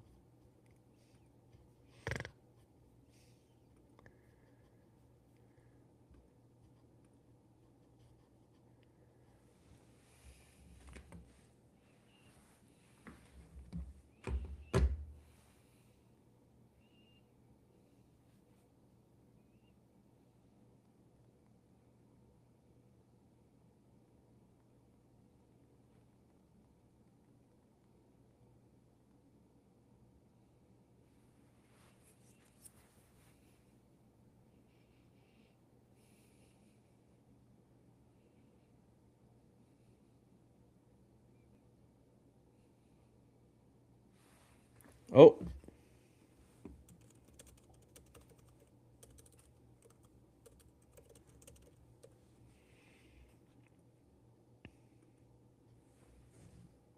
sorry to say, Max. They're ole oleing. Don't shoot the messenger.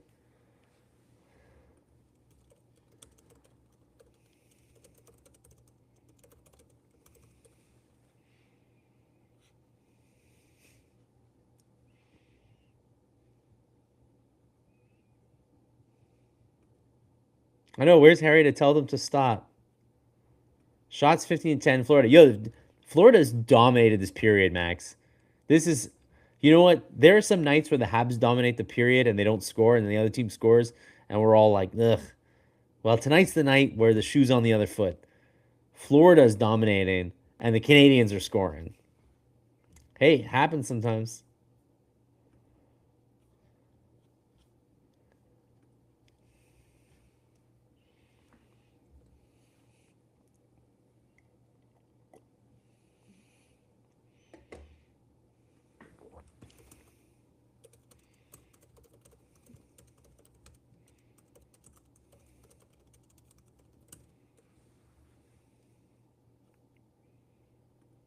Nice little streak going for Carrier. He's got 3 assists in 3 straight games.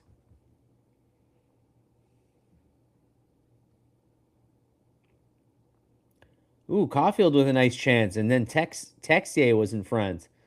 Hey, it's almost a turnover as well, but the point by Suzuki. Oh man, Suzuki is.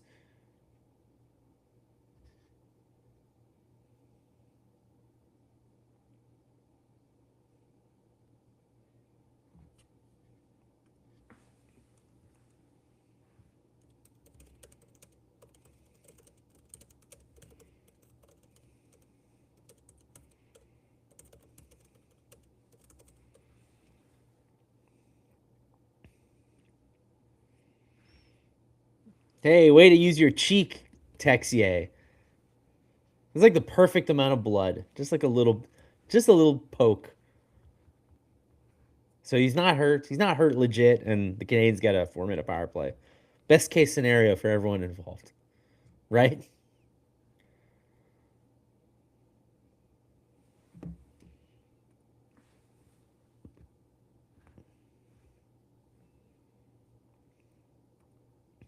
I mean, that's the thing about the Panthers, right? They play a physical game, and they often get the benefit of the doubt from the officials. But in this case, high sticks, they will always call them. They won't turn. They won't turn their back on a high stick, and especially one that draws blood. I mean, could you imagine after that period, the Habs up 4-1? That'd be crazy.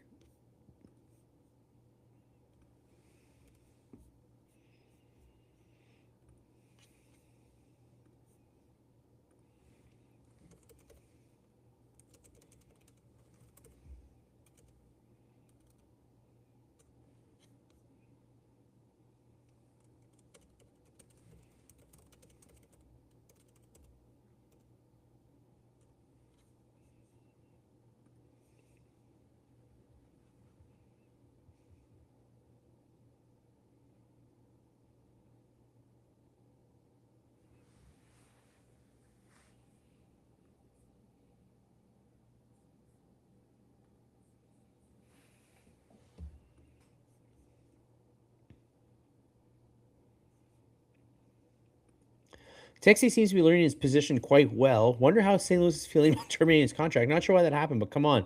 You know what? Same thing kind of happened in Columbus, where he kind of played his way off the team. Uh, I don't know. I think this is just a place where culturally this is just like a better fit for him. He's just happier here, and he's a skilled. Problem with him too is he's a skilled player, but like isn't necessarily like good enough for the top two lines. So if you're not good enough for the top two lines and you're more of a skill guy, it's like hard for you to find a place on the bottom. We've seen guys like that before. We've kind of had that tough time, but he's finding a good spot here. Yeah, this is Max. Max is right. He started off strong, and then I think in the post pandemic year he went back to Europe for a year, and then he came back and wasn't really the same player.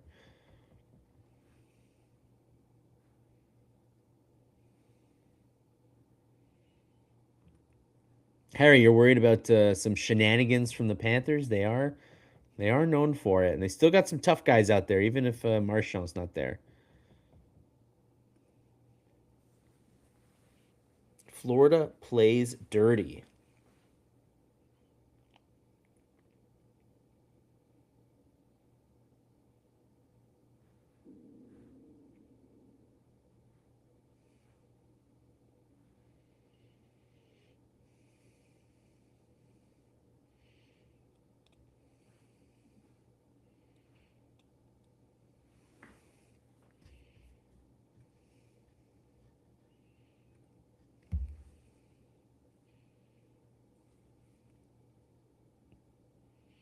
All right, well, the Canadians are almost up on the first 2 minutes of this power play being done.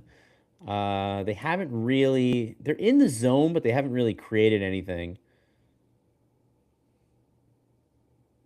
Oh, that was a nice try by Bolduc in the slot. He collected that rebound off the Dobson point shot, but just could not beat Bobrovsky.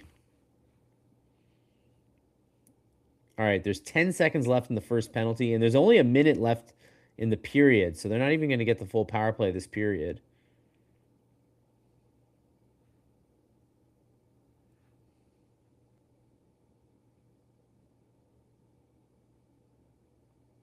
Nice job by Nice job by Dobson to keep the puck in the zone, but then the puck exited anyway.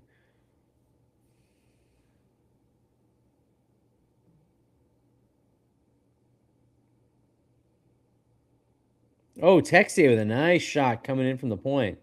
He's getting a little power play time. You like to see that. Kapanen was tripped up, but no penalty called. We've got 27 seconds left now, and a minute 20 left in this 4-minute power play. So the Canadiens will get like a little bit of power play time to start the third period, which they might be more excited about than the current 15 seconds left in the period.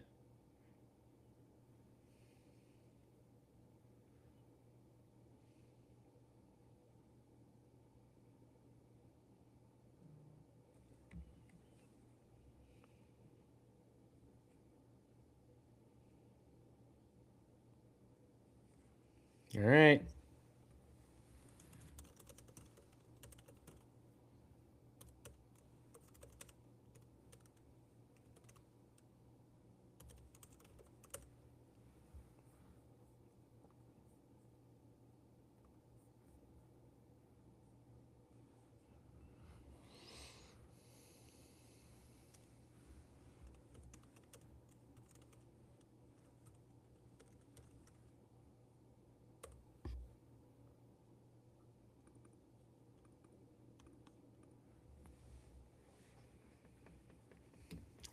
I mean, not the best period the Habs ever played. They were outshot 10-5.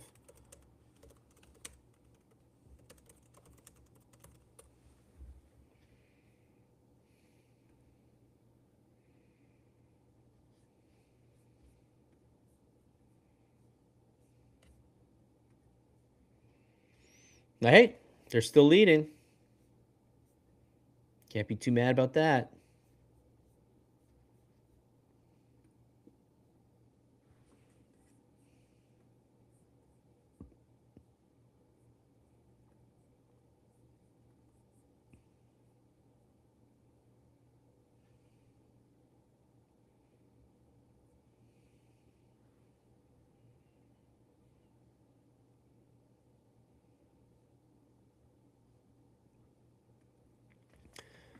Finish that period better than we started.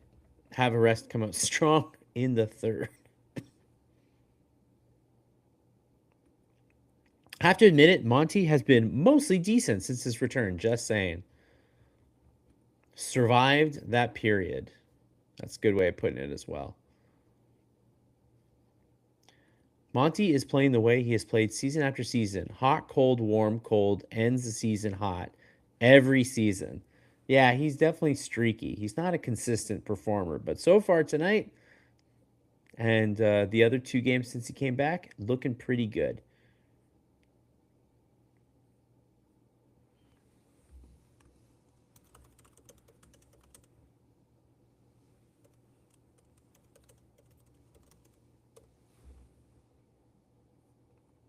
In case you guys were curious, Jack is at 6:38 ice time.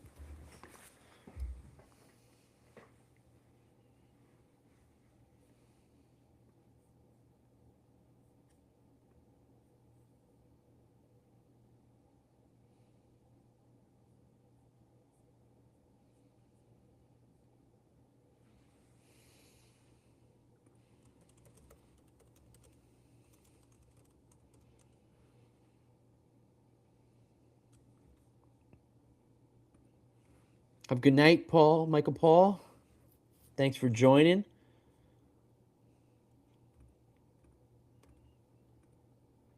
Monty has averaged a 903 save percentage the last 3 seasons.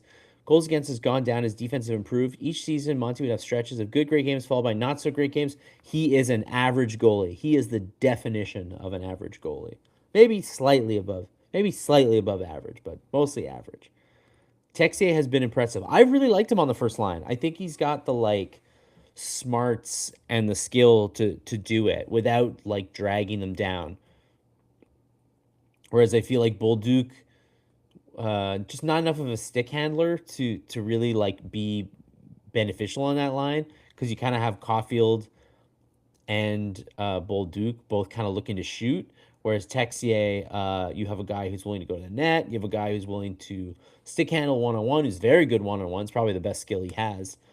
And can like stick handle in tight and do some of that work that Suzuki and Caulfield, you'd rather they not do. He has failed to lock number one. Yeah, Montembeault has never. I mean, he started what, 60 games last year? He was definitely the number one last year. But that was also some circumstances where the backups didn't quite match up.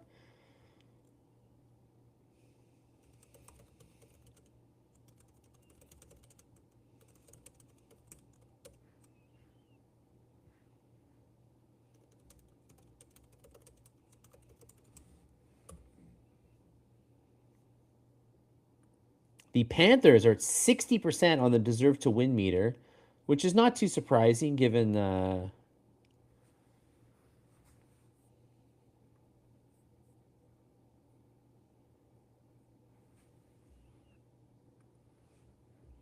and then the Poly Market line.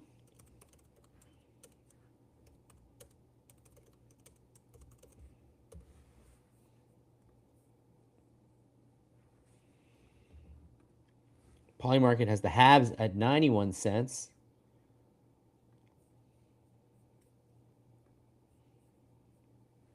And then in the high danger chance territory, Panthers are at 17 scoring chances, 8 high danger chances. Canadiens are at 11 scoring chances, 4 high danger chances.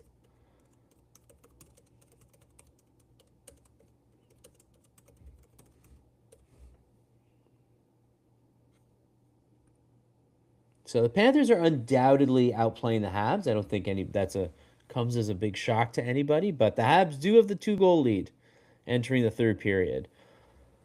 And I'd say that the Panthers haven't shown that they've got as much firepower without their top line available tonight. Yeah, Struble is at 6, Jack Guy's at 638, and then the rest are in the 15, 16, almost 17 for Matheson realm. So they're not playing a ton. And I don't know. They weren't on the ice for that goal, so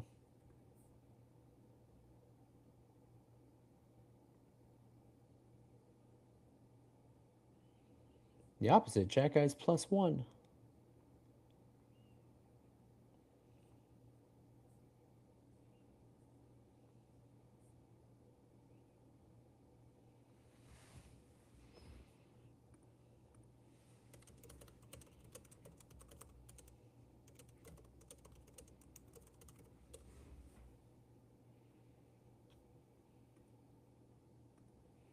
Five hits for Bled tonight, not bad.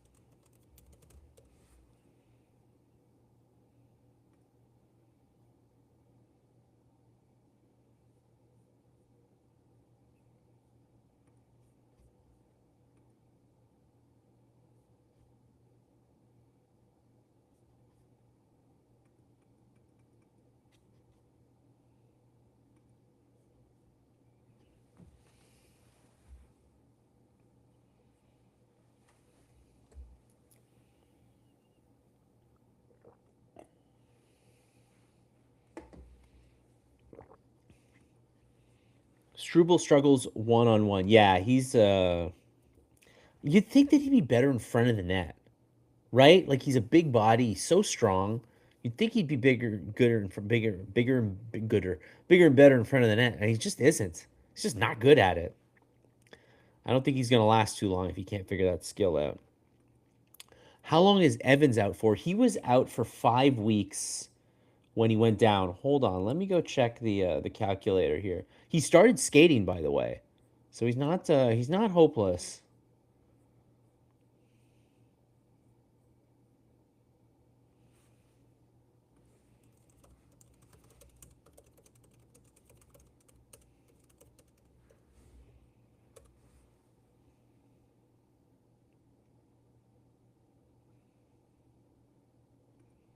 The estimated return for Evans at this time is January 27th.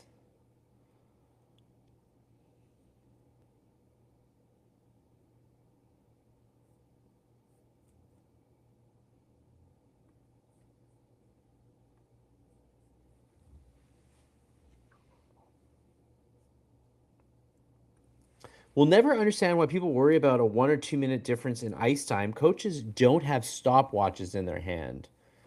Yeah, I don't think it's a huge difference if they play like 19 minutes versus 18 minutes. I do think people want to see Jack play like get like a good 12 minutes a night. I think people would be happy with that. 12 minutes. But they've got a good top four and those guys can play a lot. So I understand when the games are tighter. Because you have to remember, played a lot last night because they were playing against the Flames and they're beating the Flames. Tonight, it's a tight one. It's against the Panthers. Naturally, it's a division matchup. Like, naturally, Marty St. Louis is going to go play his horses, right?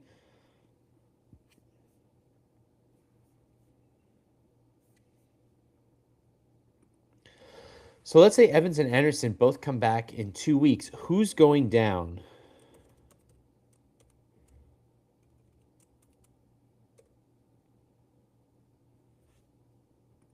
So Beck for sure. And then Blaise playing well.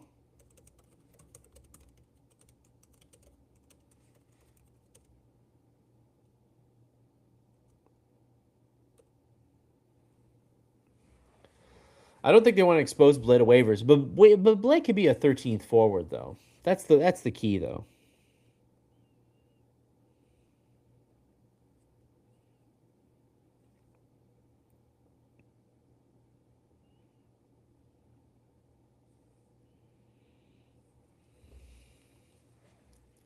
Beck and Blais.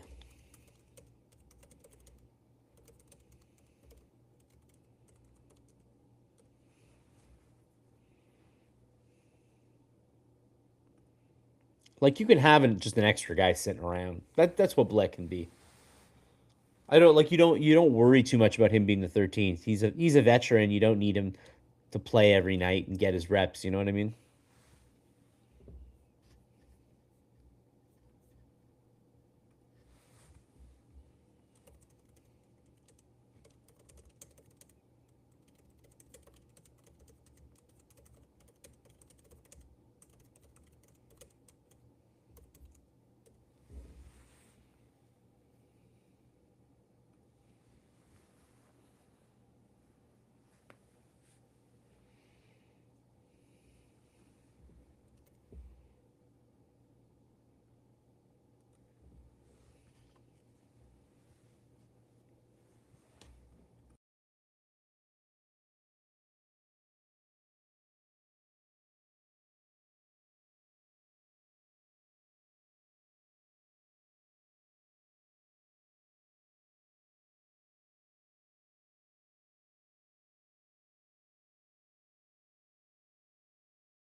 Who goes down when Newhook comes back? Keep in mind, Newhook is not needed or he's not coming back until March.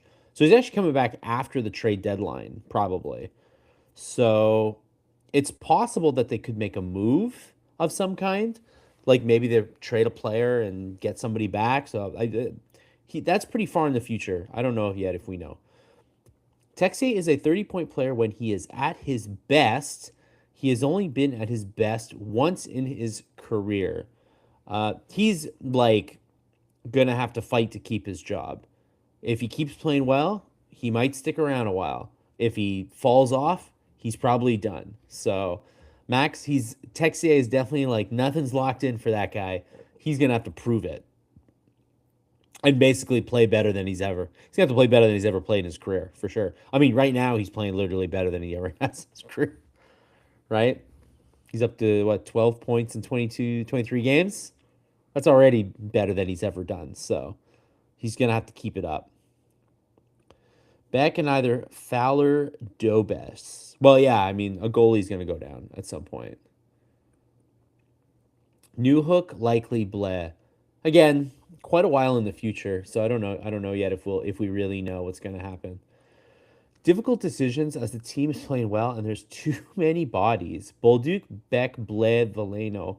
Any of those players could sit. That's true. Bolduc is a guy that might, I don't think he's going to get sent down or anything, but he's definitely somebody that is going to find his role dropping and dropping and dropping if he can't, like, play consistent hockey, which he has not so far in his time in Montreal. So he's another one.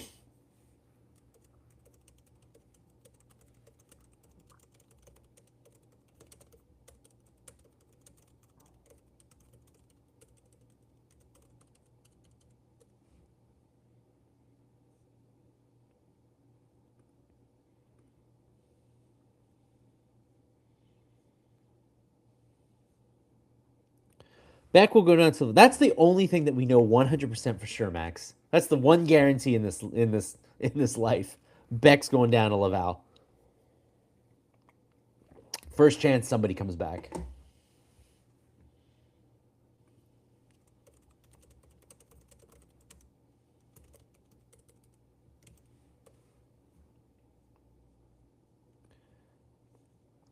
Is this reference to Texier? He's temporary. He was acquired to be temporary. I agree with you, but hey, he's got a chance, man. He's a talented player. He was a second round pick. He's not like a total bum. Like he can prove himself. He's gonna have to. He's gonna have to like play out of his mind to stay on this team. But I like what I've seen so far, and you never know. You never know when somebody like clicks and finds the right spot. And dare we say it, Line A is skating. Oh my God, let's not even. I I have no fucking clue where Line A fits in all this. You just can't. I don't think he's like a bad player. I just don't think he can play on this team. Like he's just not. You don't need his shot. Like the power play's fine, and he can't play 5-on-5 on a team.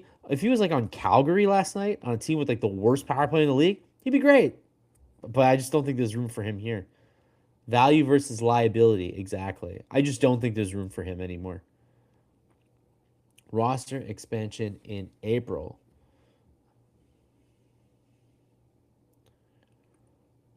Yes. He's never lost an asset to nothing, except for Sammy Blais, but Sammy Blais is a guy meant to be passed around. That's a terrible thing to say, but you know what I mean.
Man, are the Habs going to regret not scoring on that power play?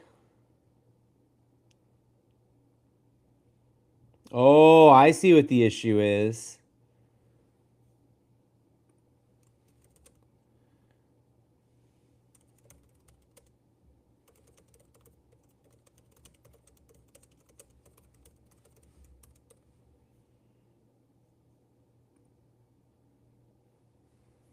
What do you guys think?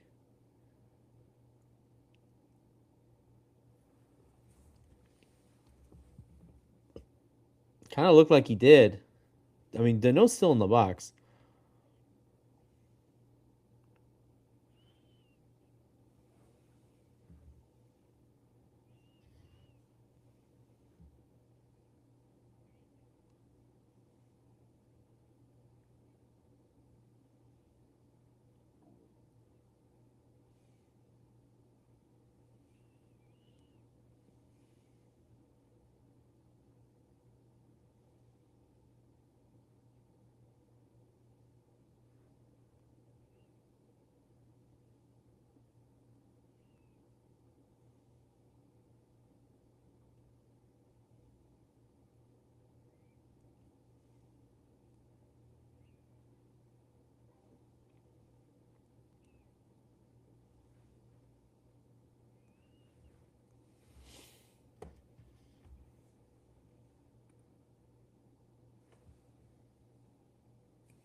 What the hell was that?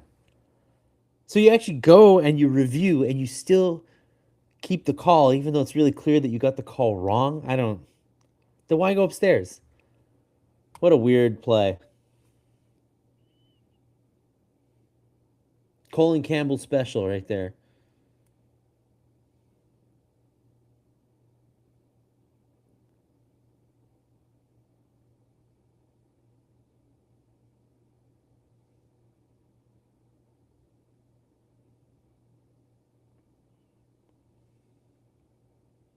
Hey, we got a 2 on 0. We got a 2 on 0.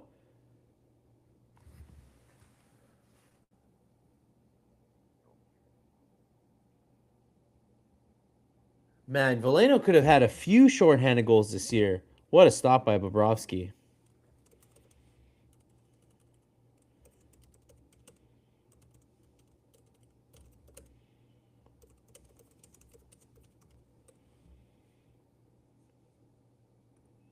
The fix is in. I know. It feels sus, that one, eh?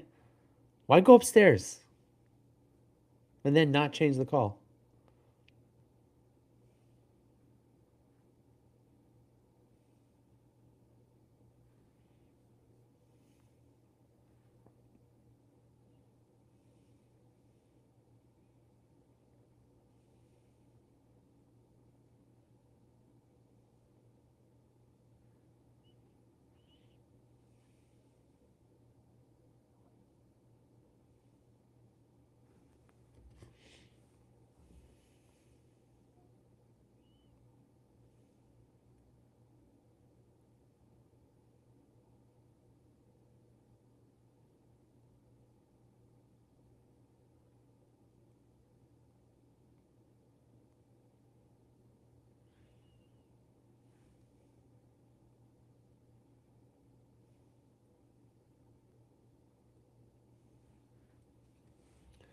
Back to 5-on-5.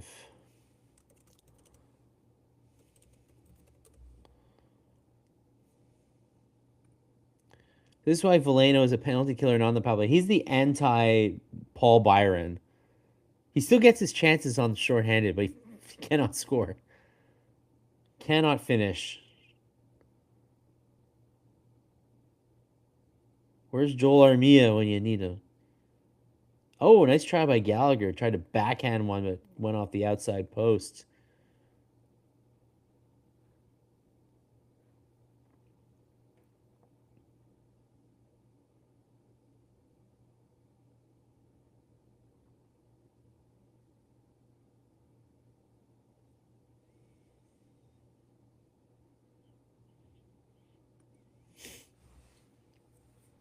Marty did not look happy. Whatever it was, Marty did not look happy. But we're still back to 5-on-5. So in the end, no harm, no foul.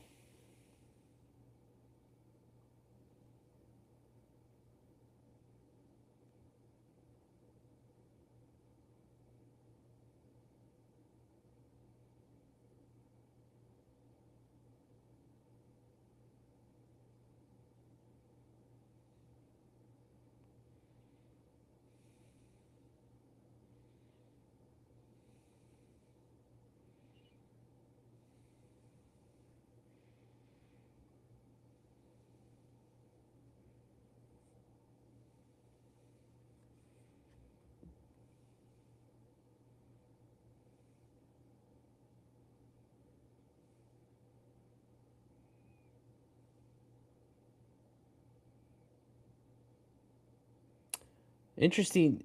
Struble got into contact with the guy leaving the zone and ended up causing a turnover in Montreal's benefit. Oh man, and Sabrango and who's the Canadiens player? Blais really getting into it.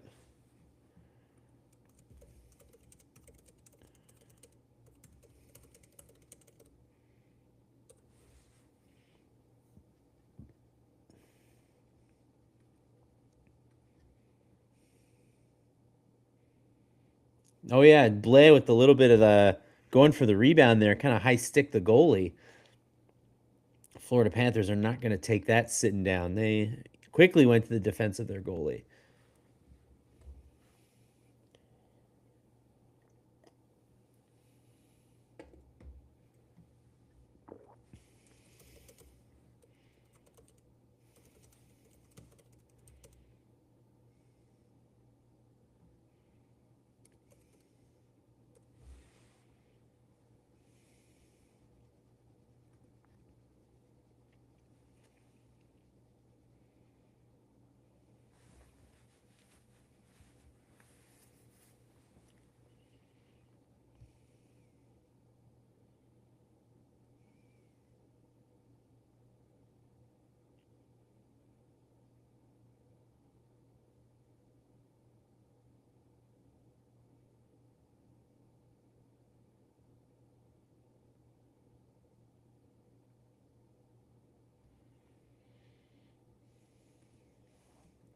I keep forgetting Petrie is with the Panthers. Anybody know how he's doing?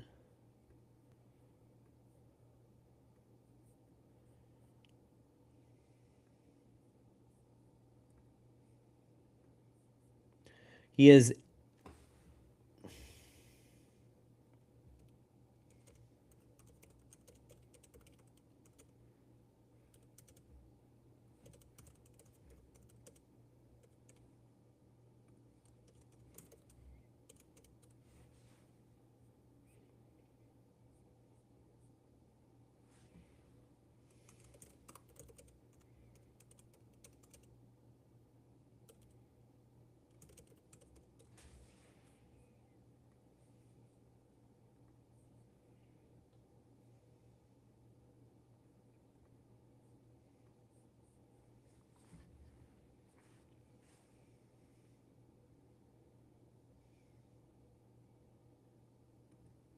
This is what Harry. This is what people. Mark Denny was saying earlier that he was, and he's wearing his lucky tie as well. It's all part of the plan. Gray and blue.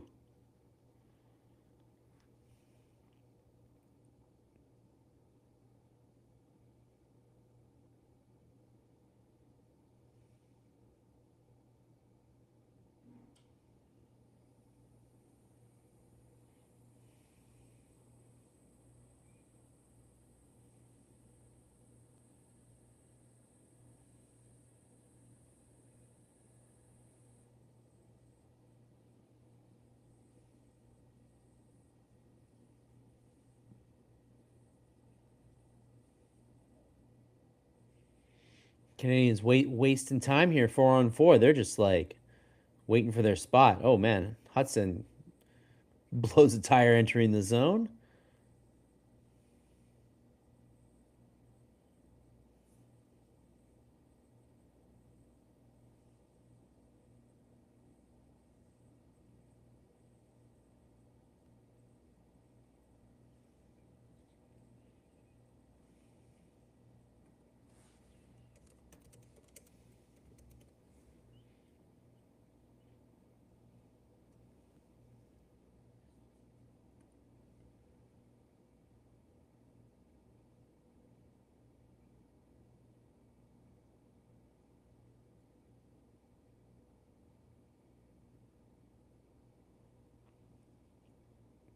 We're down to 13:15 left in the third period. Habs are up 3-1. Shots are 19-14 Florida. Specifically in this period, shots are 3-2 Florida. Not a ton of chances in this period so far, which is just the way the Habs like it.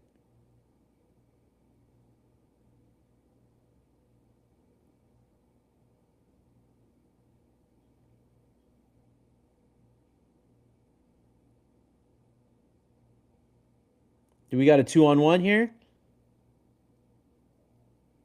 And Texier scores again.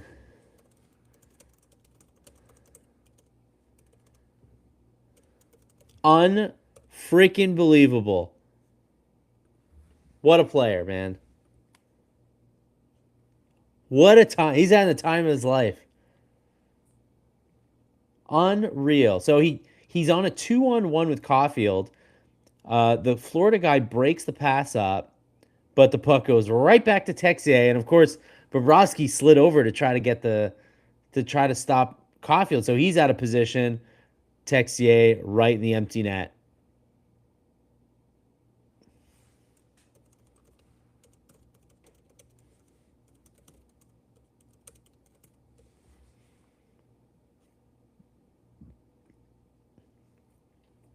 The best week of Texier's life, man. Olympics and now two huge games for him.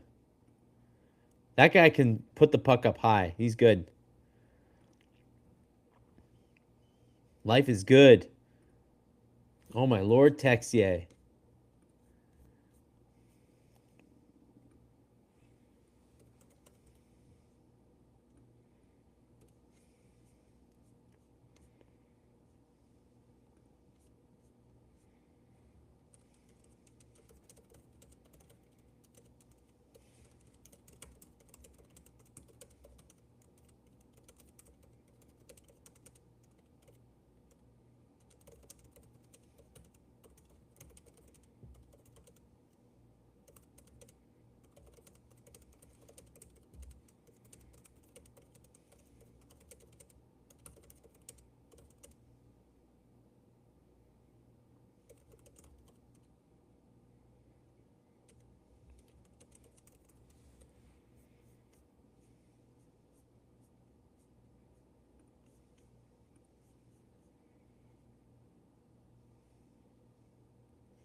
This guy should stay.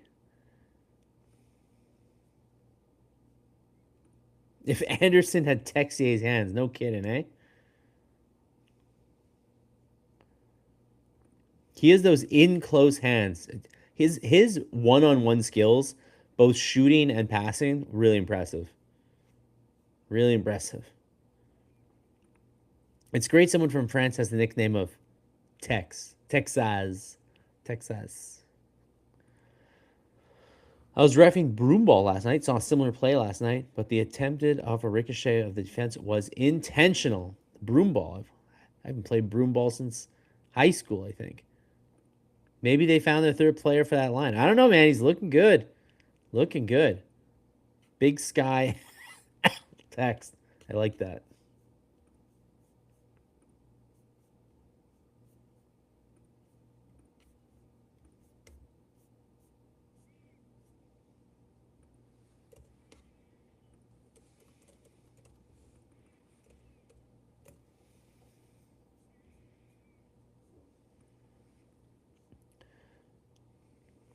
Now, another big night for Carrier.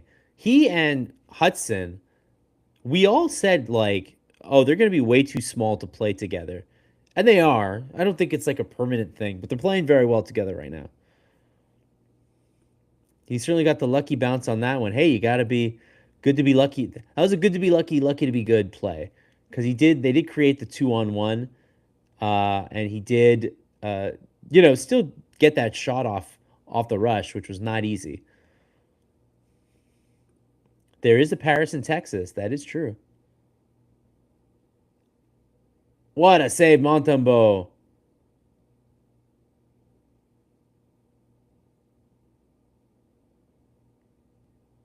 He just kept the game alive.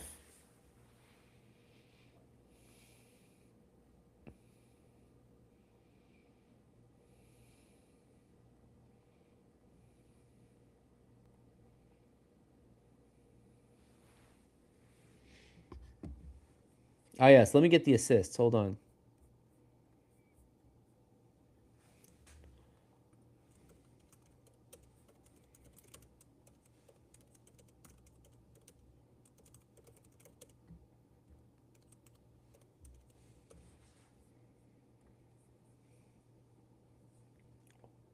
What a save by Montembeault, man, to keep it out.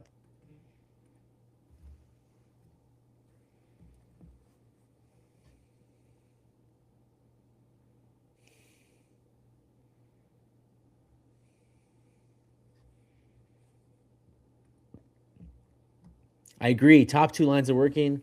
Leave them alone. Bottom two lines, you can fix it. What does surprise me about Tex is he's willing to play physical. His rep was that he played too light, but with the Habs, he's played physical. He's not intimidated by it. Max, I totally agree. He, in the last 2 weeks, since he got in the first line, is like a different player. He's not the player that I used to see, not the player that we were told we were getting. Um, he's definitely unlocked something.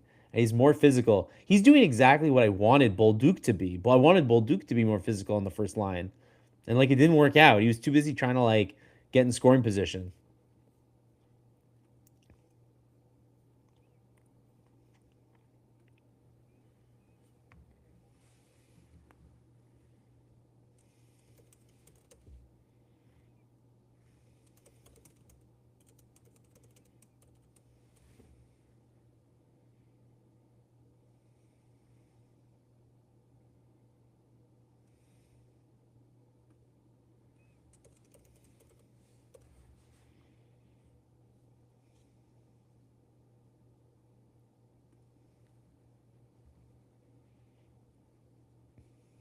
Broke the stick right over the hands of Bolduc, and another chance to really take a commanding lead here.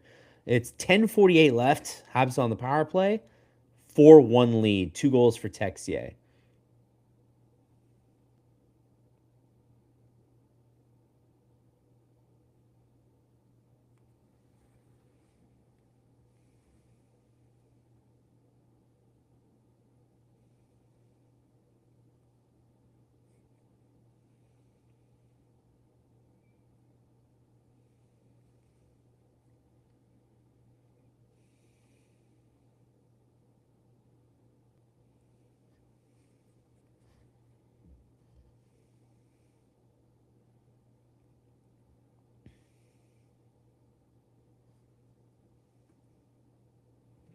They sure do, but I think it's well, I guess they have the Canadians have made them pay on the power play, but I don't think it's benefited them too much tonight.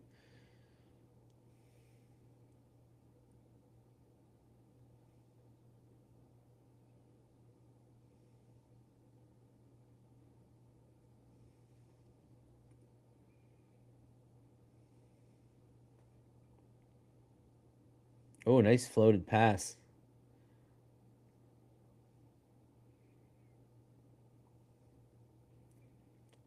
Demidov's trying to get one.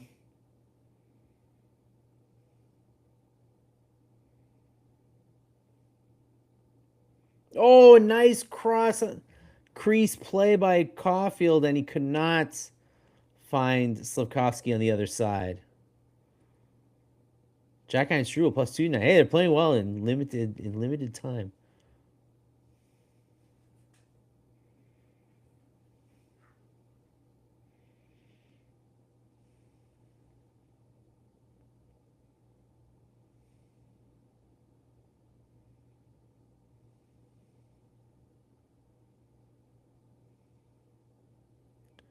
I mean, the Habs are shooting there now.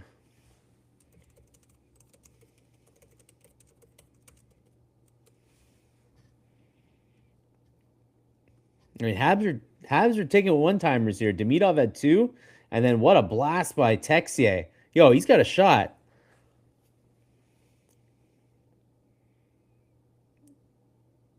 Bobrovsky, man, just got a piece of it with his shoulder, but he was not far from his first hat. I'm going to assume it's his first career hat trick. Well, must be because it's his first 3-point night the other night. So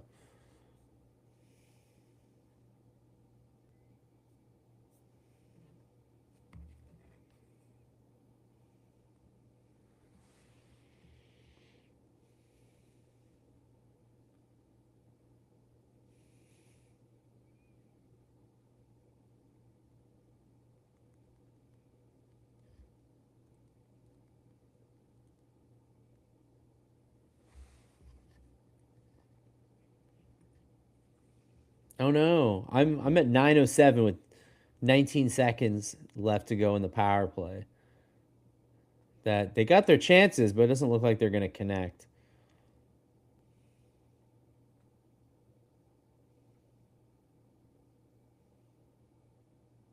Oh, what a mess. That zone entry was messy, but they still managed to get a chance off.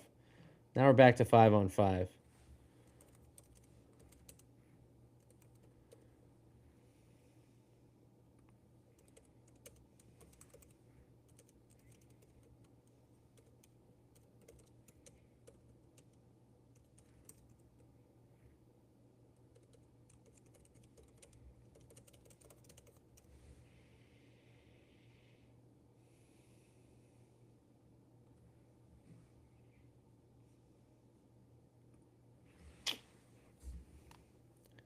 Matheson's stick was right there. He could have.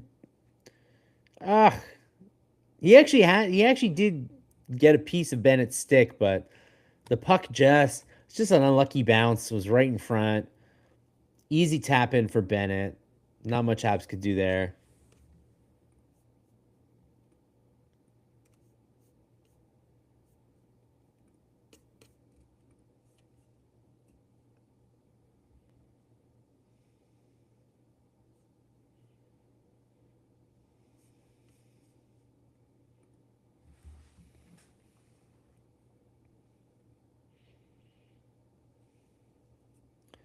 So it's still a dreaded 2-goal lead.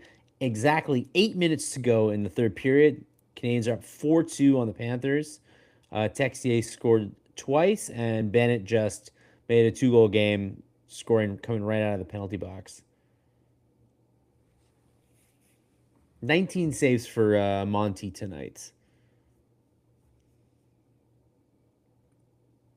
Yeah, the Habs cannot let the Panthers dictate the final 7 minutes physically because they will come back. This is not. I don't think they're sweating yet. Oh boy, Montembeault made a nice save, but the rebound was pretty juicy.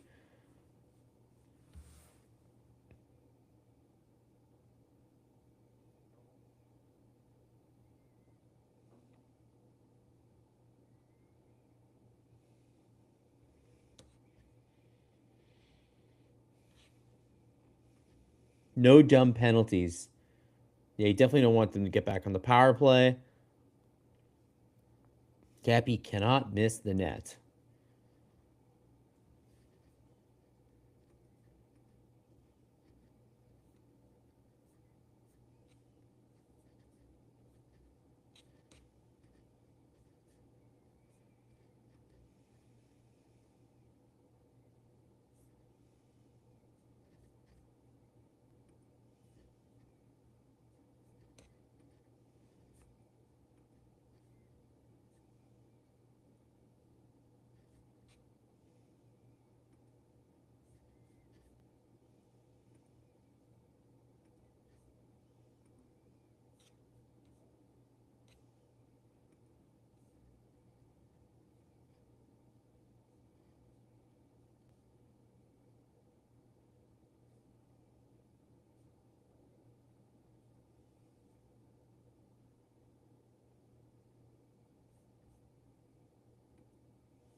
I don't see Texier on the ice to have that chance. Yeah, he might not play too much. Oh, I guess it'll be interesting to see. Oh, yeah, he could get an empty net. I don't know. Yeah, Deno's not playing great on the in the dot tonight, but that's what he's here for. I think the consensus with you guys is don't sit back. 2-goal lead evaporate pretty fast.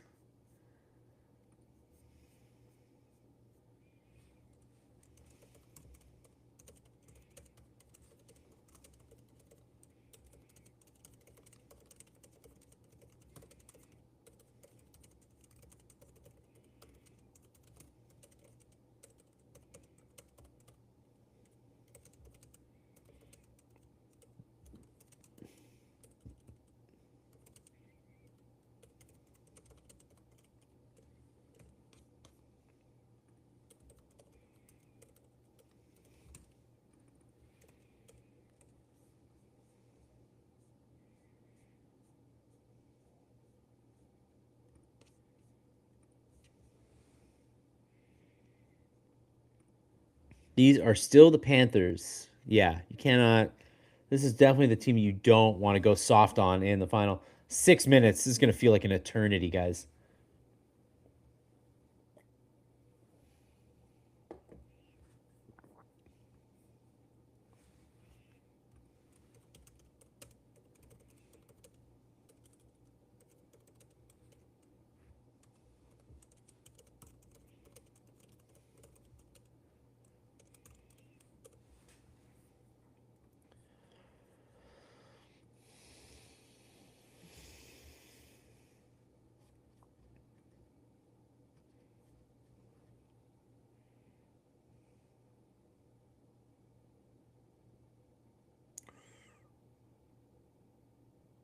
Oof.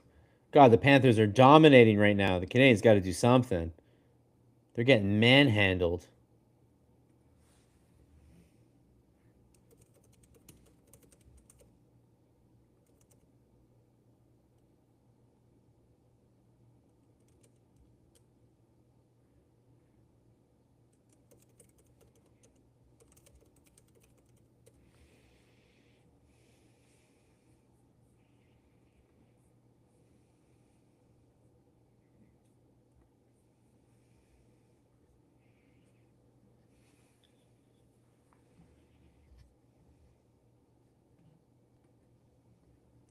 Herb will use the CFL references his game column tomorrow. I will not take that bet. He definitely will be.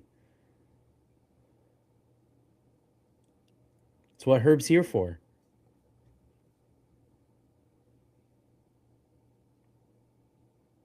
We got a 2-on-1. And Montembeault makes the save on Bennett.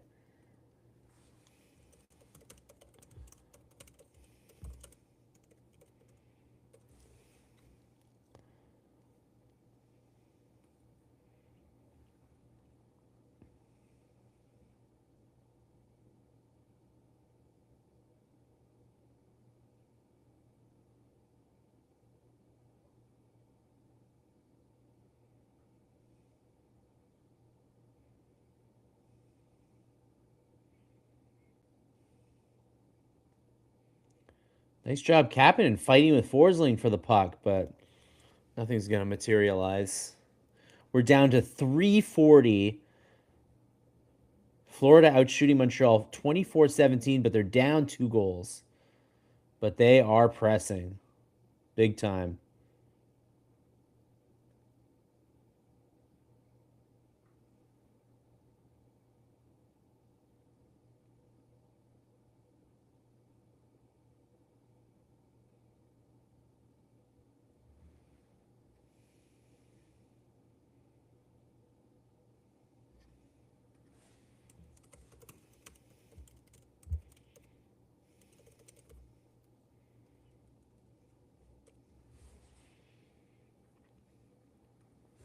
The Panthers have pulled Bobrovsky, but now there's a whistle, so they might wait now, but we'll see what happens. But we got a little TV timeout.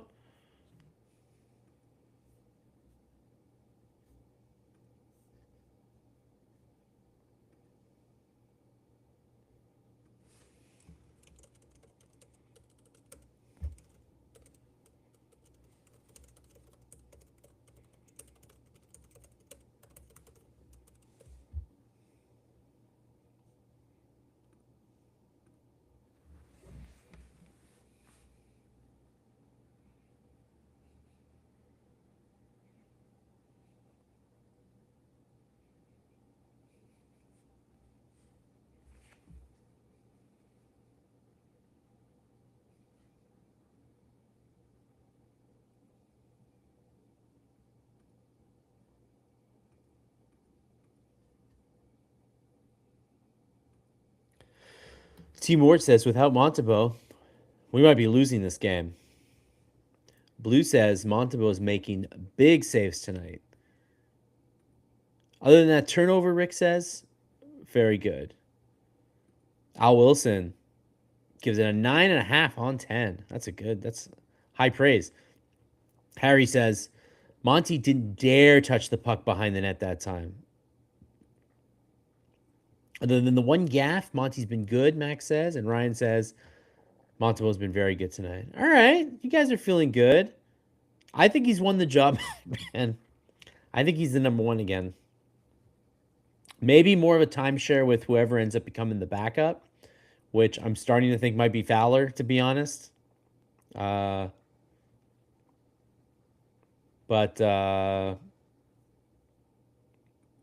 Monty good enough to start Saturday? No, I still think they're going to rotate, is my guess. Monty should never handle pucks behind the net. That giveaway, though.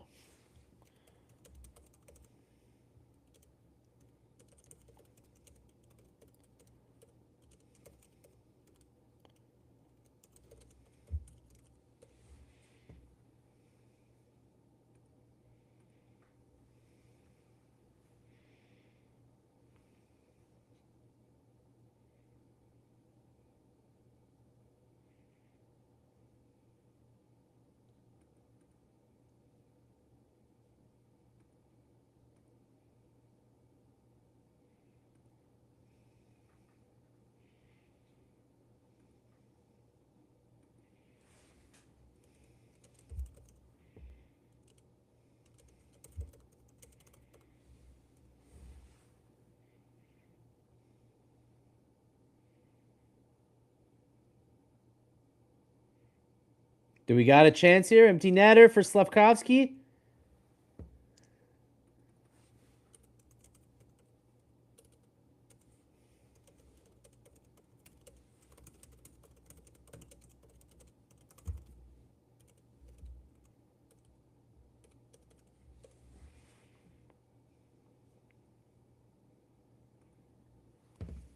That's a fun rule. If you get your stick slashed when you're about to score in an empty net, they give you the goal. So Slavkovsky technically did not put the puck in the net, but not his fault. Had his stick slashed to smithereens. Funny enough, his blade actually went in the net. Blade went in, puck didn't.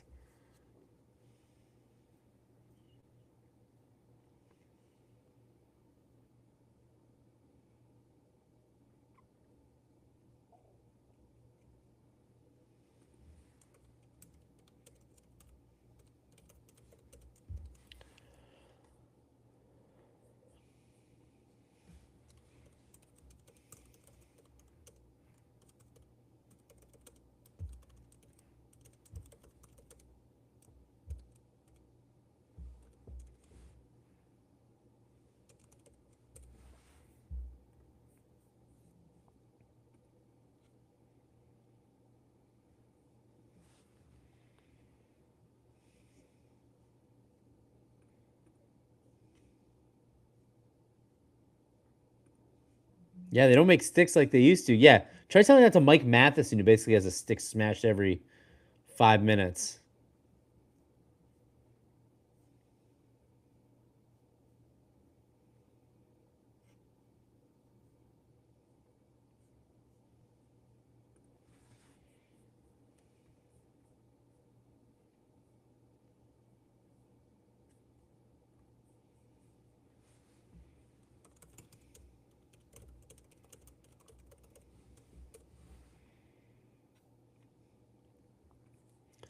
So after a 3-point night for Texier, it's a 3-point night for Kapanen tonight.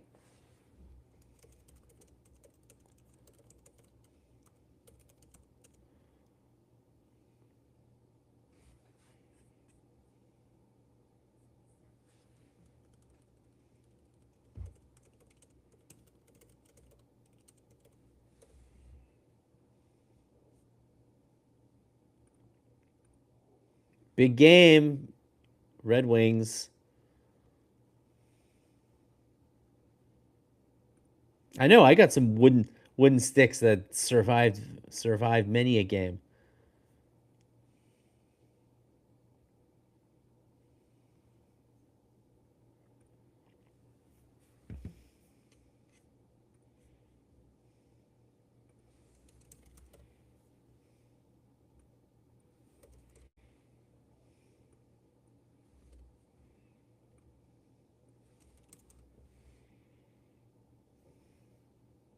And Jack Eye's done for the night. No funny business.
So what's the what here?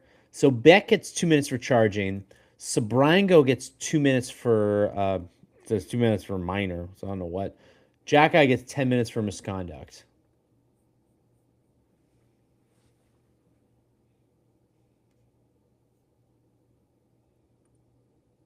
Pat Kane? Damn.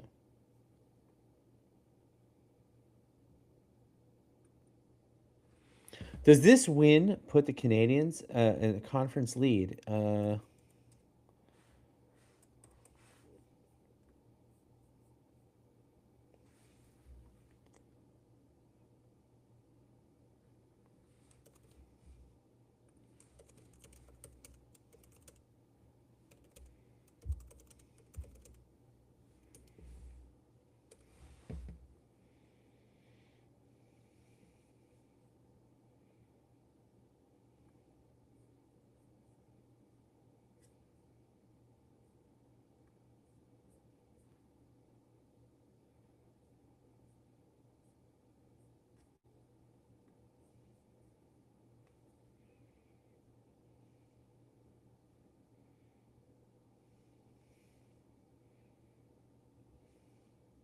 All right, we're in the final minute of play. It is 4-on-4 for the remainder of the game.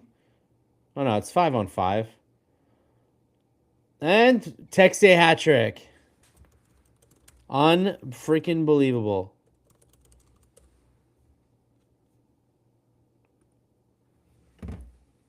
What the best 24 hours of that man's life. Unfreaking real.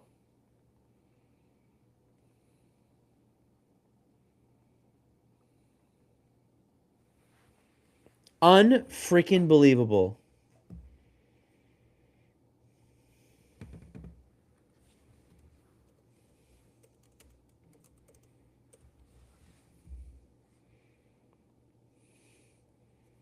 What a goal. Yo, this guy's got hand-eye coordination. Look at it. He batted the puck out of midair. Ah, and the puck went off Blair's mask. Hey, look, we got the hats. He's still rocking the cut from the high stick earlier.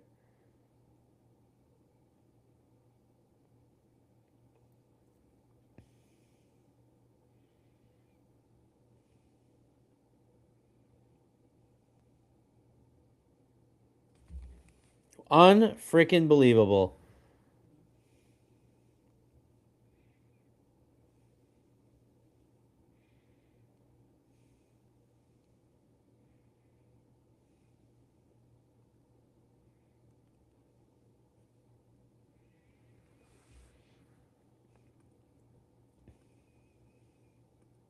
God, I mean, this guy was one step out of the NHL back in November, and look at him now, getting a standing ovation from the Bell Center faithful. I love it. You gotta love that story, guys. You just gotta love the story. He might never be any. This might be the best week of his life, and that's that. But he can say he had this week, and this week was a heck of a fucking week for him.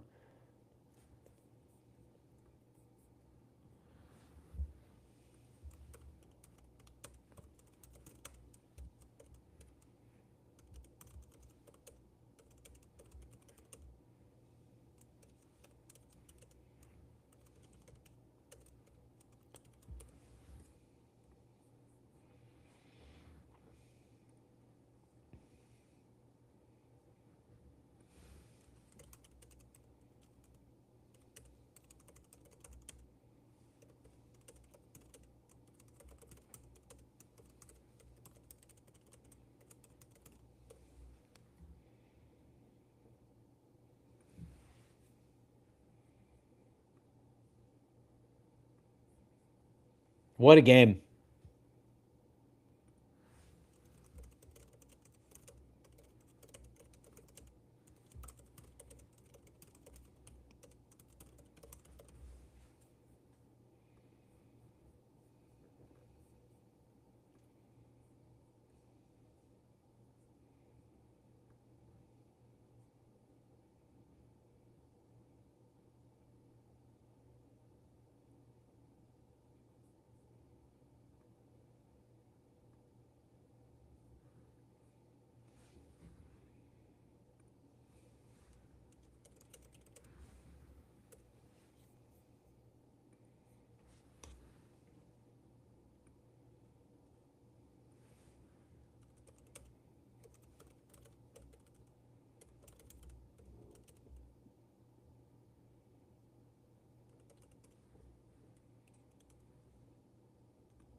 Montembeault, the third star. I don't usually stay for these celebrations, but you got to do it tonight.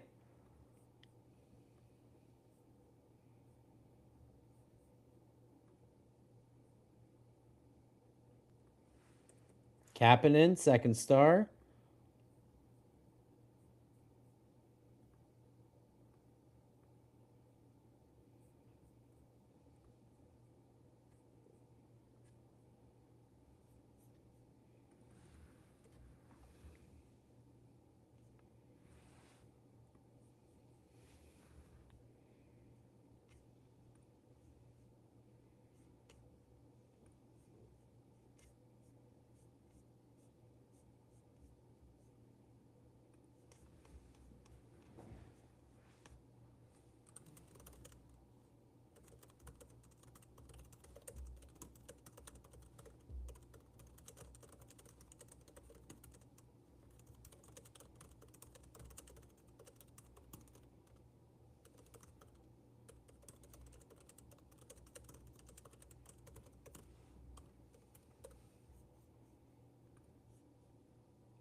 Thank you, Rick.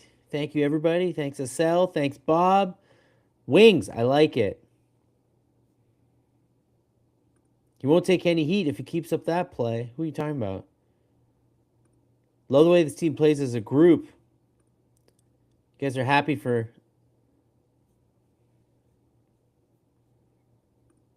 Tex-Mex gets his hattie and his hat. I hope Texier isn't another Raphael Harvey Pinard, but he's sure having fun. Yeah, hopefully not. 9 points up on the Panthers, man. Crazy.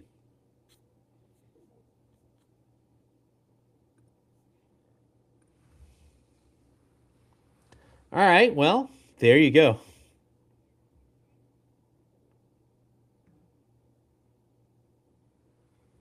Okay, now you guys are talking about Carey Price. I don't know why you're talking about Carey Price. Good for sure. Sure. But yes, thank you guys. Will you see me on Saturday? You will not see me on Saturday. I do have to spend at least one night with my family. So Saturday I'm taking off, but you guys will see me on Monday.